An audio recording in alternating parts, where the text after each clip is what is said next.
보자. 그 불평등 파트에 기출 문제 하나만 풀고 갑시다. 224번인데 내용이 원래 그 성평등 문제에서는 임금 격차 문제가 좀 종종 나오거든요. 근데 어떻게 나올지 몰라요. 사회 그 계층 문제는 유형이 정해져 있거든. 상층, 중층, 하층, 뭐 수직 이동, 그다음에 세대 간 이동 보고 주로 보는 건데 여기는 그때 뭐 지수를 따로 줄 수 있다. 성별 임금 격차 지수 이런 거 이때 처음 나온 거거든요. 근데 그때 주어진 자료 보고 풀어야 되는 거야. 여기는 도표 해석 문제예요. 도표 해석 문제. 어떻게 나올지 모르는데 어렵게 나올 수 있는 거기 때문에 26년 6월이면은 작년 6월에 나온 거다. 그러니까 최근 기출 경향에 이렇게 나올 수 있다는 것도 좀 알아두십시오. 해석이 안 되는데 해석을 한번 해봅시다. 자, 표는 각국의 T 연령대별 상대적 평균 임금을 혼인 상태별 성별로 구분하여 제시한 거야. 20대 결혼한 거 기혼, 결혼 안 한 거 미혼, 남성 여성 이렇게 나눠서 나온 거죠. 자, 근데 상대적 평균 임금은 20대 기혼 남성 혹은 여성 평균 임금을 100명이라고 할 때 같은 다른 연령대 기혼 남성 평균 임금의 크기를 나타낸다. 그러면 저 만약에 예를 들어서 30대 남성 기혼 142 평균 임금이지. 그거는 남성 20대 임금을 100이라고 했을 때 142라는 거야. 그리고 20대 미혼 여성 100이잖아. 그걸 기준으로 했을 때 30대 미혼 여성은 20대 미혼 여성보다 140%를 더 많이 번다는 겁니다. 그러니까 40% 많이 번다. 40% 많이 번다는 얘기야. 이해가니 뭔 말인지? 그러니까 그 라인에서 남성 여성 있고 남여 그다음에 기혼 미혼 있을 때 여기서는 쭉 남성 것만 보는 거고 기혼 남성 것만 쭉 비교해서 밑으로 기혼 여성 것만 쭉 비교해서 밑으로 미혼 남성 것만 쭉 비교해서 밑으로 이렇게 본다는 거죠. 이해가지? 그래서 얘네 지금 수치를 몰라요. 얘네 수치를 모르는 상태로서 여기를 100으로 두고 그냥 쭉 밑에 걸 본 거라고. 그래서 성별 임금 격차 지수를 가지고 여기를 구한 다음에 다시 구해야 돼요. 다시 구하라는 문제입니다. 이거는 아마 더 좋게 푸는 문제가 있을 건데 내가 뭐 여기서는 엄청 수량이 깊지 못하기 때문에 그냥 정석대로 정석풀이. 그래서 일일이 구하는 거거든요. 뒤에 보면 처음이니까 뒤에 답 보면서 합시다. 다음 페이지 넘겨보면 밑에 답을 내가 따놨어. 어떻게 구하는지만 보고 간다. 어떻게 구하는지만. 20대, 30대, 40대, 50대, 60대 이상이죠. 60대 이상 이렇게 있고 남성이 100일 때 자, 저 위에 두 번째 문답 봅니다. 각국에서 T년의 기혼 20대의 성별 임금 격차 지수가 20이거든요. 근데 저 밑에 표 밑에 보면 성별 임금 격차 지수를 어떻게 구하니? 남성 임금분의 남성 빼기 여성 임금 곱하기 100 하는 거죠. 근데 이게 얼마라고? 20이라고. 이해갑니까? 근데 남성 20대 남성 기준이 100이잖아. 100이면은 20대 기혼 여성 임금 얼마가 나와야 지금 20이 나오겠니? 100이고 100일 때 여성 임금 얼마다? 80이 나와야 20이 나오겠죠. 여기가 80이라는 얘기야. 근데 옆에 보면은 성인 남성 임금이 어때요?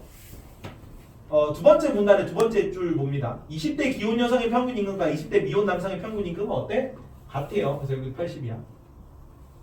여기까지 따라오니?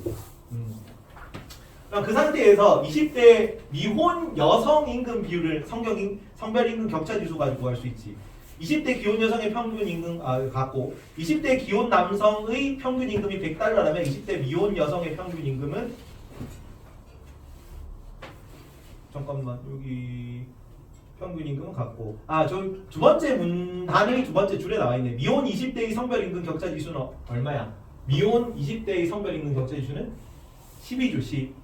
근데 아까 남성분의 남성 빼기 여성이 여기가 지금 10이라네. 그러면 남성이 지금 얼마예요? 80이죠.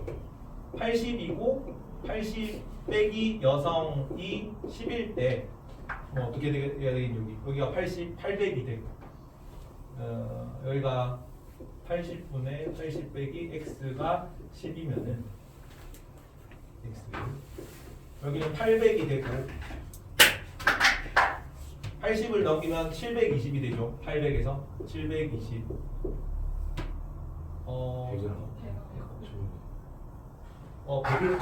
100을 곱해야 되죠. 100 곱하기 100이 단수를 잘 하십시오. 나는 시험을 안 치죠. 너네는 잘해야 됩니다. 80 여기는 10이니까 여기 800에서 100 나누고 800에서 100 나누면 여기는 8이니까 80 빼기 이게 8이 되는 거죠. 그럼 72는 x가 되겠죠. 여기는 72예요. 72. 그런지 이 상태에서 밑에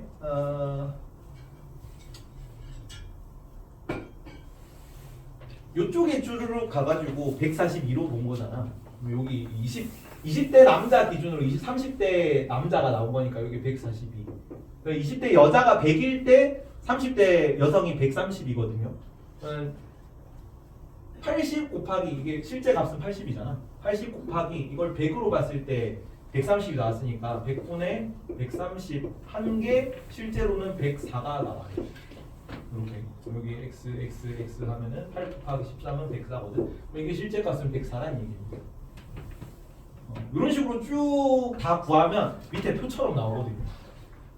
이 표를 적어놔야 이렇게 10.8, 165 이거를 다 구할 필요는 없고 선지에서 묻는 거 있거든. 묻는 거만 이래가지고 계산하면 돼요. 근데 뭐 일단 다 적고 봅시다. 95, 96, 116, 116, 1.6, 170, 72, 104, 108, 110, 56, 72, 43.2 이렇게 나온다고 원래는. 그러면 기억은 얼마니 여기? 72죠. 여기가 기억이니까. 기혼 남성의 제일 두 번째 문단은 제일 마지막 줄 봅니다. 20대 기혼 남성의 평균 임금 100달러라면 20대 미혼 여성의 평균 임금은 요거 72. 여기 격차지수 20, 여기 격차지수 10이었으니까 72니까 1번 틀렸고 40대에서 성별 임금 격차지수는 기혼이 미혼 40대에서 성별 임금 격차지수 기혼, 미혼 어디가 더 커 보이니? 여기는 뭐 5 정도 차이 나고 여기는 좀 많이 차이 나죠. 그래서 기혼이 미혼보다 큰 거죠. 격차지수. 이거 훨씬 많이 차이 나요. 그래서 2번도 틀렸고 3번 50대 기혼 여성과 20대 미혼 여성의 평균 임금 50대 기혼 여성 여기 72 그 다음에 20대 미혼 여성 여기 72 똑같죠? 그래서 답이 3번 이렇게 나옵니다. 4번 기혼 남성 40대와 50대의 평균 임금 차이 기혼 남성 40대 50대의 평균 임금 차이 와 미혼 남성 30대와 40대의 평균 임금 차이 미혼 남성 30대와 40대의 평균 임금 차이 여기는 5 여기는 4 그래서 다르다 그래서 4번도 틀렸고 미혼의 경우 모두 연령대에서 남성 평균 임금이 여성 평균 임금보다 높다. 미혼 봅니다. 남성이 전부 다 높은 게 아니라 50대에서는 여성이 더 높네요. 그래서 요게 높은 게 반려하기 때문에 5번도 틀렸어요. 이런 식으로 보면 도표 해석하는 문제가 하나 정도 나올 수 있다는 얘기입니다. 옆에는 쉽습니다. 다음 글에서 강조하는 빈곤 유형 뭐예요? 이건 225번에 자 무인도에서 고립되어 사는 로빈슨 크루소가 아니야. 사회적 관계 속에서 영향을 받으며 생존하고 사회적 동물이야. 빈곤은 개인의 생존 문제일 뿐 아니라 사회적 사안을 발생하는 문제고 일상생활은 물론 재화 서비스주 사회에 영향을 받고 빈곤은 인간다운 삶을 유지하기엔 최소한의 조건을 충족하지 못한 상태로 규정하기보다는 자 최소한의 조건을 충족하지 못한 상태를 무슨 빈곤이라고 합니까? 절대적 빈곤. 절대적 빈곤이라고 하기보다는 구성원들이 보편적으로 누리는 생활 상태를 유지하는 데 필요한 자원이 부족한 상태 무슨 빈곤입니까? 상대적 빈곤이겠죠. 상대적 빈곤 기준이 뭐였어요? 중위소득 60%. 절대적 빈곤 기준은? 최저생계비 미만이다. 최저생계비입니다. 상대적 빈곤에 대한 옳은 설명만 고르는 거네. 소득 수준이 높은 국가에서 나타날 수 있니? 그죠? 당연히 중위소득 미만이니까. 소득 수준이 높은 국가에서 절대적 빈곤도 나타날 수 있어요. 그렇지. 빈민층들 많은 거 아니야 거기도. 그래서 기억은 맞고 경제가 성장할수록 빈곤을 판단하는 기준금액이 정해지는 경향이 오히려 반대겠죠. 경제가 성장할수록 빈곤을 판단하는 기준금액은 많아지는 경향이 있겠죠. 중위소득이 올라갈 거니까. 사회 구성원들의 소득 분포를 고려한 개념이다. 중위소득이라는 건 상대적 빈부 격차를 반영하는 비용이잖아. 상대적 격차니까. 그래서 답이 니은디귿 다 틀려서 기억입니다. 이런 식으로. 빈곤선을 막 구체적으로 물을 땐 좀 어려운데 개념 문제로 할 때 그렇게 어렵지 않아요. 다음 사회복지제도 갑니다. 요거는 우리가 언제 배웠냐면은 1학년 때 통합사회 할 때 그 404 기억나니? 사회보험 공공구조 사회 서비스 얘기했던 그 복지의 사다리 해가지고 내가 404 적어줬잖아. 복지의 사다리가 저 복지인데 이게 복지가 없는 사다리다. 404호 말해가지고 나파운드 404 말해가지고 그때 설명을 2년 전에 했었거든요. 기억났어요. 기억났어? 이런 게 있었습니다. 그거 얘기하는 거다. 여기도 사회문화에서 나온 단원이거든요. 이 단원이. 그래서 그 내용 똑같이 뒤에서 볼 겁니다. 자, 근데 이제 사회문화이기 때문에 여기가 내용이 조금 더 많아요. 앞부분에 이제 사회복지제도에 대한 역사나 뭐 인식 변화 이런 게 조금 나오는 겁니다. 자, 처음에 그 산업혁명이 나온 나라가 어느 나라라고? 산업혁명이 어느 나라에서 발생했습니까? 영국에서 발생했기 때문에 그 산업화가 일어난다는 거는 공장이 들어선다는 거야. 얘기야. 이제 전 근대 산업혁명이 일어난 이유를 근대라고 하고 산업혁명이 일어난 이후 이전이 전 근대입니다. 전 근대는 주 산업이 뭐냐면 전부 다 농업입니다. 농업. 대부분의 이제 성인 남성은 그냥 태어나서 뭐 어떤 재능이 있든 특기가 있든 그냥 농사 짓는 거야. 근데 공장이 딱 산업혁명이 일어났다 그러면 산업혁명이 일어난 이후 근대에서는 대부분의 성인 남성은 전부 다 공장 노동자가 됩니다. 그지? 근데 공장 노동자는 뭐랑 다르냐면 농사를 내가 짓고 싶다고 하루 종일 지을 수 있는 게 아니라 밤 되면 농사 못 짓잖아요.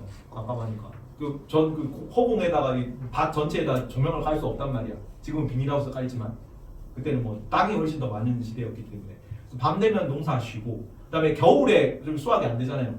농사 쉬고 그래서 농한기가 따로 있어요. 농한기 동안은 뭐 집에서 뭐 소일거리 하면서 밀린 일 하고 뭐 딴 일 하는 겁니다. 그래서 노동을 막 늘리고 싶다고 늘릴 수가 없어.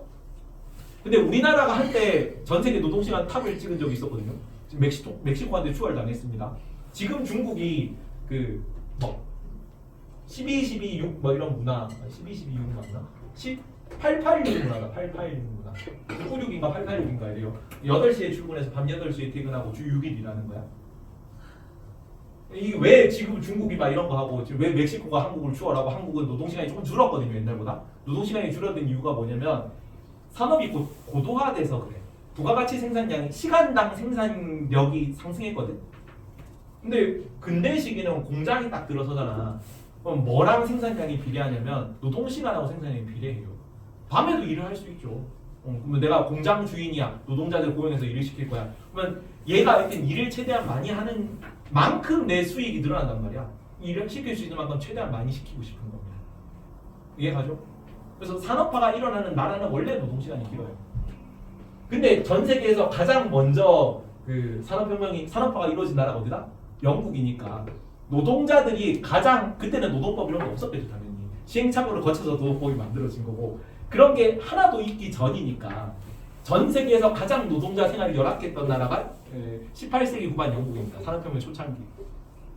그래서 막 여기 특히나 뭐 어떤 노동이 성행했냐면 여성이나 어린아이가 예전에는 노동을 못했거든요. 농사일이 힘들어요 생각보다. 단지 노동력을 많이 쓰는 거고 똑같이 일을 하더라도 생산성이 당연히 떨어질 수밖에 없기 때문에 남자가 전담해서 했다고.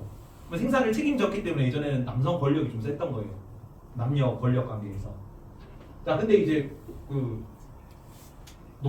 공장 노동은 조금 단순 반복 노동이고 육체적 물리력이 그렇게 많이 필요하지 않습니다. 반복 작업하면 되잖아.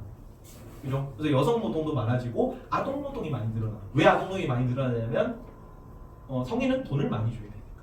임금 차이가 있지. 그럼 내가 공장 주인이면은 최대한 같은 생산량을 할 거면 어차피 물리력이 많이 필요하지 않는다니까. 같은 물건을 생산할 거면 돈을 적게 임금을 적게 지불하면서 생산을 많이 하고 싶단 말이야. 그래서 특히나 석탄 광장 굴뚝 노동자 어린이 이런 거 이미지가 있잖아 서양에. 이때 형성된 이미지예요 다. 탄광 노동자의 40%가 어린애입니다. 그래서 이때 당시에 아버지는 직업을 못 구해요. 임금을 비싸게 줘야 되니까. 그래서 애들이 다 탄광 노동하러 가는데 가가지고 막 석탄 캐고 막 석탄 나르고 이러는데 아빠가 오늘 돈 잘 벌어 하면서 집에서 배웅하고 있는 이런 모습. 그리고 이때 당시에 위에 석탄 말고 공장 석탄 이런 거 좀 힘을 많이 쓰거든요. 좀 어려운 거 탄광을 개척하는 그런 노동자들은 성인 노동이 했어요. 성인 노동자들 했는데 그거 하루에 12시간 노동을 보장하나 막 이런 거 시위하고 했단 말이야. 16시간씩 일하고 해서. 되게 양반이죠 지금은. 12시간 공부하는 건데 16시간씩 잠도 못 자면서 일하고 있다니까. 이게 뭐 도시에 엄청 노동자들 많이 몰려들 때라서 수익 생산성이 많이 늘어나니까. 그래서 노동자들끼리 서로 경쟁하고 말해서 자본가들이 인구 후려쳐서 주고 그랬죠. 더 많은 시간 일하라고. 안 그러면 더 해고 이렇게 해도 되는 시기라서. 그러니까 막 뭐 이런 것도 있어. 그래서 막 12시에 이제 조금 쪽장 붙이러 와가지고 성당에서 숙소 같은 거 제공했거든요. 한 6시간 자면은 다시 일하러 가야 돼가지고. 그래서 만 2,000원 정도? 2,000원 정도 되면 관 같은 데서 잠을 재워줬대. 관 속에 들어가서 한 2,000원 정도 하루 좀 뻗어 있다가 다시 하는 겁니다. 이거 돈 많이 내는 거야. 돈 많이 내고 돈을 좀 적게 내면은 1페니 시덥이라고 교회에 막 의자 이런 거 있잖아. 의자 쭉 줄 세워져 있는데 여기다가 줄 같은 거 매달아 놓고 사람들이 여기 기대서 잤어요. 기대서 자다가 이제 출근 시간이야 일어나야지 하면 이제 줄 잘랐답니다. 오 이러고 있다가 오 이러다가 일어나가지고 다시 일하는 거 그랬대. 그러니까 노동자들이 진짜 가장 인권이 낮은 시대에 살아가지고 엄청 많이 착취당하던 시대예요. 착취당하니까 무슨 사상이 나온 거라고? 그래서 사회주의가 나온 겁니다. 자본가 입장에서는 이렇게 해도 돼라고 하고 싶었거든요. 그래서 자본가들의 이권 착취를 정당하기에 나온 사상이 자본주의야, 자본주의. 그래서 애덤 스미스가 국부론 쓴 게 1776년이거든. 근데 이게 증기기관 발명된 해랑 같아요. 같은 해죠. 증기기관 발명되고 노동자 계층이 이렇게 열악하게 살고 이러니까 가만히 내버려 뒀을 때 국가의 가장 부가 효율적으로 증대될 거라고 하는 사상이거든요. 국부론은. 자본가들이 좋아하겠죠. 국가 건드리지 마. 이렇게 난 착취할 거야 라는 사상이고. 그래서 그거 부정하면서 착취하면 안 돼. 사유재산 이런 거 다 공유하자. 사회주의 나오는 이렇게 나오는 거죠. 뭐 이거 둘이 이제 조화를 이루자 하면서 공리주의 뭐 이런 게 나오기도 하고 할 필요 없고요. 여튼 그래서 초기 자본주의는 노동자들 착취 뭐 이런 걸 좀 괜찮다고 보는 입장이야. 빈곤은 왜 빈곤하면 개인이 게을러서요. 사회적 차원의 문제가 아니라 개인적 차원의 문제로 보는 거라고. 근데 이러니까 영국에서 산업혁명 이후에 가만히 그래서 방치해뒀거든. 초반에는 방치해두니까 너무 큰 사회 문제가 너무 커진다고. 애들이 막 사회주의 할 것 같은 느낌이란 말이야. 초기 사회주의, 공산적 사회주의라고 하는데 초기 공산적 사회주의 당연히 영국에서 발달했습니다. 오원주의, 생시몽, 프리에주의 뭐 이런 거 있어요. 알 필요 없고 이것도. 여튼 그런 거만 하다 보니까 이거 좀 사회적 차원에서 관리해줘야 되겠는데 라고 해서 제일 처음에 세계 최초로 복지제도가 발달한 나라도 영국이에요. 그래서 당연히 노동자들이 되게 살기 힘들었기 때문에 복지제도도 영국에서 최초로 발달하는 거예요. 그렇죠? 처음에 나오는 게 초기 자본주의고 초기 자본주의. 두 번째 나오는 게 현대 복지사회 얘기 나오는 게 이제 영국에서 복지제도 발달한 그거 얘기하는 거야. 내용을 봅시다. 자, 초기 자본주의 목표, 빈곤 해결이 목표입니다. 빈곤 해결인데 그거는 개인의 역할이에요. 개인의 역할. 네, 현대 복지사회의 목표는 빈곤 해결 플러스 인간다운 삶까지 고려하는 겁니다. 그래서 내가 단순히 밥 벌어 먹고 사는 게 아니라 뭐까지 인간다운 생활을 할 수 있는 만큼은 챙겨줘야 된다. 그래서 최저임금 같은 거 정하고 옛날에 최저임금이 어디 있습니까? 노동시간도 무제한이고 임금도 계약도 그냥 노동자랑 사용자가 합의만 하면은 국가가 아무 터치를 안 했다고. 근데 이제 근로기준법에 따라 계약을 하고 국가가 간섭을 하잖아요. 노동자들의 최저한의 인간다운 삶을 위해서 삶의 질까지 고려하는 겁니다. 그리고 빈곤 원인은 초기 자본주의 시대 때는 개인이 잘못한 거야. 무능력, 게으름 이래서 개인이 가난한 겁니다. 근데 현대 복지사회에서는 개인적 요인 플러스 뭐까지? 사회적 요인까지 같이 고려해요. 사회가 이런 착취, 빈곤 이런 거를 방치하고 있기 때문에 개인이 거기서 벗어날 수 없는 거거든. 그럼 국가가 제 역할을 다 해가지고 해결할 수 있는 사회 구조를 만들어줘야 돼. 그 구조를 만들었는데도 못하면 그때는 개인 잘못이지. 근데 그게 없는 상태로 개인이 가난한 거면 그건 국가 탓이죠. 개인 탓이 아니라. 다음 사회적 약자가 초기 자본주의의 대상이에요. 그래서 여기는 무슨 복지라고 하면 얘들만 골라서 챙겨주는 거죠. 선별적 복지라고 씁니다. 선별적 복지. 빈곤에 빠진 일부 개인들을 그냥 먹고 살게 최저한으로 먹고 살게 만들어 주는 게 목표다. 선별적 복지. 근데 현대 복지 사회는 모든 국민 대상으로 근로기준법이 설정돼 있잖아. 그래서 전 국민 대상이고 보편적 복지라는 용어를 씁니다. 보편적 복지. 자, 초기 자본주의 빈곤 해결 주체는 민간입니다. 민간. 정부가 개입을 안 했어요. 민간의 자선활동 중심, 국가가 일부 구제 구제 활동 이런 거 했어요. 밑에 엘리자베스 구비법 같은 거 나오거든. 가뭄 들면은 돈 좀 성금 모아다가 좀뭐 애들 챙겨주고 뭐 이런 거 제한적으로 이루어졌습니다. 근데 현대복지 사회는 민간에서 사회 영역으로 옮겨갔고 국가가 운영하는 복지 제도가 빈곤 해결의 주체가 그 성격이 되는 거예요. 국가의 복지 정책이 중심입니다. 자본의 복지 정책. 초기 자본주의 여기는 성격이 사후 처방이다. 일어나고 난 다음에 사전에 빈곤을 막으려는 노력을 하지 않고 빈곤이 일단 일어나고 난 뒤에 굶어 죽을 것 같으면 먹을 거 좀 던져주는 그런 복지. 사후 처방적 복지고 이게 뭘로 이어지냐면 오늘날에는 사전 예방적 성격을 느낍니다. 사회 구조 전체를 삶의 질을 향상하는 식으로 바꾸는 거니까 애초에 그런 빈곤 상태가 일어나지 않도록 만들어주는 거예요. 불평등한 계약관계를 맺지 않도록 미리 법 같은 걸 정해주는 거예요. 사전 예방.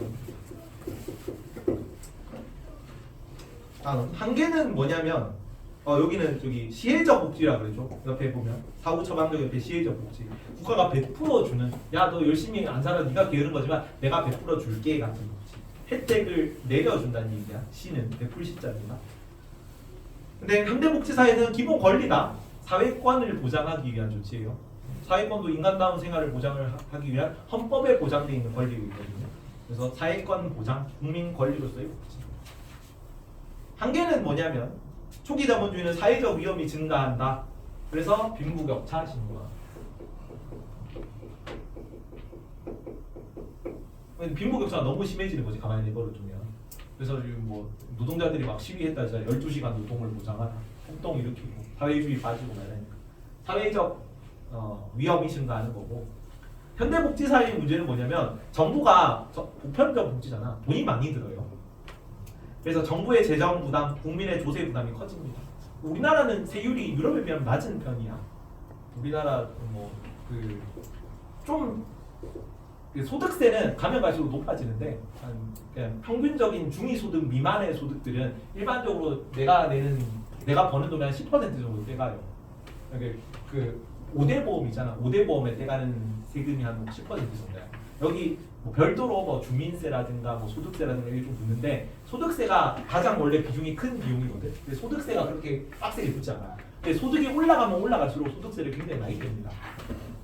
그 1억 연봉 1억 이상은 소득의 한 40%가 세금으로 나가요. 4천만 원을 떼간다고 1년에 1억 이상으로. 근데 뭐 그래도 걔네는 6천만 원 나오니까. 우리는 10% 20% 떼가도 뭐 한 달에 100만 원 벌면 90만 원 남잖아. 그래서 여튼 우리나라는 그렇게 세금을 많이 걷는 편이 아닙니다. 유럽에 비하면. 유럽은 30% 이상 항상 걷어요. 그래서 조세 부담이 커지고 그래서 근로의욕이 줄어듭니다. 이걸 뭐라고 그러면 복지병이라고. 그래서 복지병에 빠진 나라들은 일반적으로 생산성이 낮아집니다. 열심히 일하기 쉽겠지. 다 뜯어가는 게. 그리고 기업들은 뭐 기업에서 뭐 세금 많이 내야 되니까 다 다른 데로 떠나고 그러면 그 나라에서 고용을 창출하지 않을 거거든. 세금 많이 내야 된다. 뭐 나라 전체의 GDP 규모가 줄어듭니다. 저성장이 늘게 빠져요. 그래서 복지방 같은 거고. 그래서 해결책으로 나온 게 여기는 복지국가고 이 복지국가가 여기로 갔다가 이렇게 문제가 일어나는 거야. 복지국가를 만들어서 뭐 사전 예방하고 하니까 뭐 음식병 이런 게 발생하는 거고. 여기서 나오는 그 용어 하나만 알아두라. 바이마르 헌법에서 바이마르 헌법은 1차 세계대전 이후에 최초로 사회권을 규정한 겁니다. 사회권을 규정한 법 정도만 알아두면 되고 그거보다 베버리지 보고서 좀 더 자주 나온 거예요. 여기서 요람에서 무덤까지라는 용어가 나왔어요. 요람은 태어날 때, 무덤은 죽을 때. 태어나서 죽을 때까지 국가가 뭔가를 평생 다 챙겨준다. 그러니까 현대사회 복지의 그 가장 기본이 된 보고서예요. 뭘 해야 그러니까 영국에서 나간 거거든요. 영국이 뭘 하면 좀 잘 살 수 있나. 그래서 요람에서 무덤까지 국가가 다 챙겨주면 이런 사회 문제가 좀 해결되겠지. 그때는 이제 이런 게 발생할 거라 생각을 못한 거죠. 너무 못 살고 있으니까. 근데 그게 지금 어떻게 이동했냐면 지금은 신자유주의. 너무 국가가 복지만 강조하고 말하니까 생산성이 떨어지고 국가가 오히려 저성장의 늪에 빠져서 사람들이 더 살기 힘들더라. 그래서 정부 개입을 다시 줄이자. 새로운 자유주의요. 신자유주의. 그 다음에 생산적 복지. 생산적 복지 개념인데 밑에 나옵니다. 11번이 생산적 복지다. 저기 밑에 14번 밑에 보면은 그림 나오지. 근로장려금 돼 있죠. 근로장려금. 이게 생산적 복지 개념이야. 뭐 어떤 게 이제 보조금을 주는 건데 보조금을 어떤 식으로 주냐면 내가 소득 구간이 요게 소득 구간입니다. 소득 구간이 늘어나. 그러면은 내가 일을 안 하잖아. 돈을 안 줘요. 아무리 내가 최저생계비 미만 내 절대 빈곤 가구 뭐 이렇게 하더라도 돈을 안 주고 아예 근데 일을 조금 해. 일을 조금 하면은 조금 돈을 줘. 그래서 내가 일을 해서 돈을 조금 더 많이 벌어. 그럼 조금 더 많이 줘. 그럼 내가 일을 많이 해서 많이 벌면 벌수록 그냥 알바하는 것보다는 정규 직장을 가지면은 돈을 버는 만큼 국가가 더 많이 준단 말이야. 그럼 내가 정규 직장을 가지고 싶겠죠. 국가가 더 많이 보조해 주니까. 그래서 일정 그 소득까지는 쭉 올라가다가 그래서 연봉 800원 연봉 800만 원 정도면 한 달에 한 80만 원 정도죠. 한 달에 80만 원 이상 소득을 얻으면은 거기서는 더 이상 보조금을 주지 않아요. 그 상태로 쭉 가다가 이렇게 소득이 계속 올라가네. 한 연봉 1,200만 원 정도야. 한 달에 한 100만 원 넘게 버는 거거든. 한 달에 100만 원 넘게 벌면은 그때부터 오히려 지원금을 줄입니다. 그리고 여기는 이제 혼자 먹고 살 수 있을 정도거든. 지원금을 더 이상 주지 않아. 이런 식으로. 그러면 일단은 내가 일을 안 하면 아예 보조금을 못 받는 거죠. 일을 하고 싶게 만드는 거지. 그리고 일을 하는 동안도 좀 고려해 주다가 얘가 자립하는 정도의 능력이 갖추어졌다 싶으면 그때부터 지원을 안 해주는 거라고. 일을 하게 만들어주는 복지제도예요. 그래서 여기 밑에 보면 노동 없이 복지 없다라고 나오는 거죠. 이 생산적 복지다. 생산적 복지. 이런 게 당연히 이것도 영국에서 먼저 나왔습니다. 미국하고 같이 나왔어. 미국에서는 이게 레이건 대통령 시절이라서 레이거노믹스라는 단어로 나오고요. 그 다음에 영국에서는 그때가 마가릿 대처 수상이거든요. 1970년대다. 1970년대 가지고 마가릿 대처 수상 때라서 대처리즘이라고 불립니다. 그 마가릿 대처가 여성 총리거든요. 그래서 별명이 철의 여인이야. 철의 여인. 근데 마가릿 대처가 딱 그 취임하자마자 가장 먼저 실시했던 정책 중에 하나가 뭐냐면은 영국 복지병을 상징하는 정책이 하나가 있거든요. 그래서 전 영국에 있는 모든 국민들은 내가 일어나면 항상 우리 집 문 앞에 우유가 한 병씩 배달돼 있었어요. 모든 국민에게 그래도 우유 한 병 정도는 다 영국 정부에서 다 지원해 주는 식으로 모두에게 다 보편 복지를 했다고. 근데 돈이 너무 많이 들죠. 국가가 다 챙겨주고 이러니까 애들이 일을 안 한단 말이야. 젊은이들인데 국가에서 생계 보조금 같은 거 주고 적당히 먹고 살 수 있게 만들어주니까 굳이 일을 안 해도 될 것 같거든. 그래서 딱 대처가 딱 그 취임하자마자 전 영국에 배달되던 우유 배달부터 먼저 끊었어. 그래서 얘가 별명이 철의 여인인데 여러 별명 중에 하나가 밀크 띠프도 있습니다. 우유 도둑이에요. 우유 배달 끊었다 그래가지고 이런 식으로. 그래서 생산적 복지, 노동을 도와주는 복지제도 이런 걸 실시한다. 선별적 복지제도예요. 이게 딱 개별 사례에 따라서 복지제도를 시행하는 겁니다. 그래서 현대복지사회의 신자유주의, 생산적 복지, 근로장려금 이런 개념으로 바뀌고 있는 중입니다. 오늘날. 복지제도 밑에 발달 과정 봅니다. 초기 자본주의, 영국 엘리자베스 구빈법 시기고요. 1600년대죠. 이거는 산업혁명 이전입니다. 산업혁명 이전. 그냥 복지제도라는 게 산업혁명 이전부터 있었다 정도만 알면 돼요. 이거는 그냥 국가가 시혜적으로 베풀어주는 복지였죠. 빈민구제를 위한 최초 입법이고요. 빈민구제를 국가 책임으로 인식했습니다. 근데 빈곤이나 질병은 개인 잘못이야. 빈곤한 거는 네가 일을 안 해서죠. 그죠? 그러다가 현대 복지사회로 가면 어떻게 됐냐면 미국 사회보장법이 이때 나오는 이유가 뭐냐면 그 1학년 때 배웠죠. 세계 경제대공황이 언제라고? 1929년에 심장이 한근 두근. 세계 경제대공황 발작이죠. 공황 발작에서 심장이 한근 두근해서 경제대공황 29년입니다. 그래서 뭐 해요? 경제대공황 해결하려고 뉴딜 정책 같은 거 했죠. 뉴딜 정책 하던 시기라서 나온 거예요. 35년에.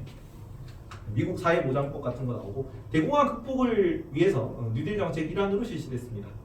사회보장제도 기틀을 마련했다 그러고 본격적으로 사회보장 시대가 도래하는 겁니다. 그리고 아까 무슨 보고서? 베버리지 보고서. 영국 베버리지 보고서. 12번에 베버리지 보고서고요. 요람에서 무덤까지라는 용어가 나와가지고 오늘날 현대사회 복지국가를 만든 기틀이 된 보고서예요. 삶의 질 보장을 위한 국가적 책임을 인식하고 사회보험, 완전고용 이런 걸 얘기했던 보고서입니다. 그리고 오늘날은 뭐다? 신자유주의, 근로장려세, 근로장려세. 근로를 장려하는 세금이야. 근로장려세 제도고 14번에 이 근로장려세는 생산적 복지의 개념과 연관됩니다. 생산적 복지. 생산적 복지제도가 도입되면서 노동활동을 조건으로 빈곤층을 지원해. 옛날에 그냥 막 지원해줬는데 이제 일을 하는 경우에만 지원해준다고요. 복지는 축소되고요. 복지 수급자는 자립하는 경우에 그러니까 자립할 때까지 지원해주는 거예요. 자립 안 하면은 아예 지원 안 하거나 일을 조금 할 때 노력해봐 지원해주고 자립 완전히 하고 나면 더 이상 지원 안 하고 이런 식으로 제도가 운영이 됐다. 여기까지는 내용이 없어요. 기본 내용이고 문제는 어디서 나오냐면 여기서 나옵니다. 다음 페이지 125페이지. 이게 그 고1 통사 똑같이 그대로 가져온 거거든요. 그 개념이 똑같이 나와요. 단원이 똑같기 때문에. 사회복지제도 3개 있는데 404 외우십시오. 404 사회보험, 공공부조, 사회서비스야. 첫 번째, 국가 개인이 상호 지원한다. 1번에 1번 상호부조라고 씁니다. 상호부조. 부조 무슨 뜻이에요? 부조. 그렇지. 상부 상조인데 그 부조다. 도울 부자에 도울 조자예요. 돕는다는 얘기야. 그래서 그 축의금이 나는 부조금이 아닌 줄 알았는데 축의금도 부조금이더라고. 근데 일반적으로 그렇게 부르지는 않죠. 결혼식장에서는 부조금을 안 내잖아. 부조금 어디 가서 내요 일반적으로?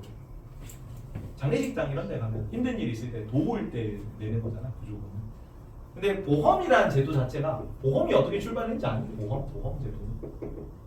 보험제도 보면은 근데 1학년 때 설명을 했었는데 보험사 뒤에 이름 명칭이 땡땡 해상 혹은 땡땡 화재 뭐 이런 식으로 많이 붙죠. 동부 해상 현대 화재 붙잖아. 이게 왜 그러냐면 이 보험제도 출발이 신항로 시대 개척 때 먼저 출발했어서 그래요. 그래서 신항로 개척식이라 가지고 선주들이 배를 마련해가지고 후추 찾으러 가거든요. 신항로 개척 들고 후추 찾으러 가는데 그때 당시 후추가 같은 무게의 금하고 같이 거래됐어요. 검은 황금이라고 불렸습니다. 후추. 그래서 후추를 찾으러 가는데 만약에 항해에 성공해가지고 후추를 싣고 돌아와 그러면 이득이 100배예요. 내가 뭐 1000만 원 투자해가지고 배 한 척 해서 보냈는데 돌아오면 뭐 얼마지? 1000만 원. 하여튼 100억이 걸리는 거지. 100억. 100배 이득. 근데 그때 당시는 항해 기술이 막 이렇게 발달하지 않은 시기이기 때문에 생활 확률이 10%입니다. 90% 확률로 1000만 원을 잃어버리는 거죠. 그래서 이 선주들끼리 모여가지고 나 이제 동방해 항로로 개척한다고 배를 띄워서 보낼 건데 혼자 가면 너무 리스크가 크잖아. 근데 우리 10명 모여가지고 10명 중에 1명만 성공해도 이득이 서로 나눠도 10배인데 우리들 중에 1명이라도 성공하면 다 같이 이익금을 분산하는 걸로 하자. 리스크 해지죠. 그렇게 얘기를 하니까 좋아 해가지고 이제 서로 이제 기금을 미리 마련했다가 이 누구한테 이제 피해를 입은 사람한테 도와주는 식으로. 그래서 보험사 이름이 땡땡 해상이 된 겁니다. 서양 그거를 그대로 이제 직역해서 들어온 거야. 그러면 땡땡 화재는 뭐 이유로 쓰는 거냐면 런던 대화재 이유로 쓰는 거예요. 런던 비스무리하게 큰 화재가 한번 터져가지고 런던 그 집들이 다 전소가 된 적이 있었거든. 그래서 다 잿더미에서 처음부터 시작하려니까 너무 복구하기 힘들죠. 그래서 미리 화재 상황이 언제 발생할지 모르니까 그런 거에 대한 위험 대비 목적에서 미리 돈을 모아놓는 거죠. 미리 돈을 모아놓는 사람들끼리 모여가지고 이제 누가 한 명 피해를 입으면 그 사람한테 도와주는 식으로. 또 원래 보험이라는 거는 서로 돕는 개념이야. 내가 누가 위험이 당할지 몰라. 위험 닥치기 전에 사람들끼리 모여가지고 그 위험에 당한 사람을 도우려고 만든 제도죠. 그거를 국가에서 운영하는 게 사회보험이야. 그죠? 그 세 가지 알아놔라. 아까 세 가지 뭐라고? 복지제도 종류가 뭐라고? 사회, 보험, 또 공공부조, 사회 서비스 3개다. 사회 서비스. 그럼 사회보험을 하고 있습니다. 원래 보험은 상호부조가 핵심이다. 공공부조는 상호부조 맞겠어, 아니겠어? 공공부조는 서로서로 돕는 게 있을까요? 공공부조는 국가만 도와주는 거예요. 서로서로 돕는 개념이 아니기 때문에 상호부조는 여기서 쓰면 안 된다. 사회보험에서만 쓰는 용어예요. 국가도 나를 돕고 나도 나를 도와.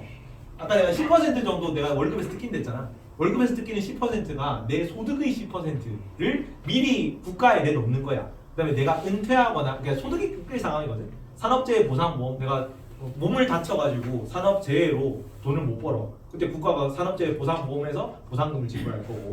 그다음에 실업급여 이런 거. 고용보험에 들어놨다가 내가 돈을 미리 지불했다가 내가 해고를 당한 상황이 됐을 때 실업급여를 지급을 할 거라고.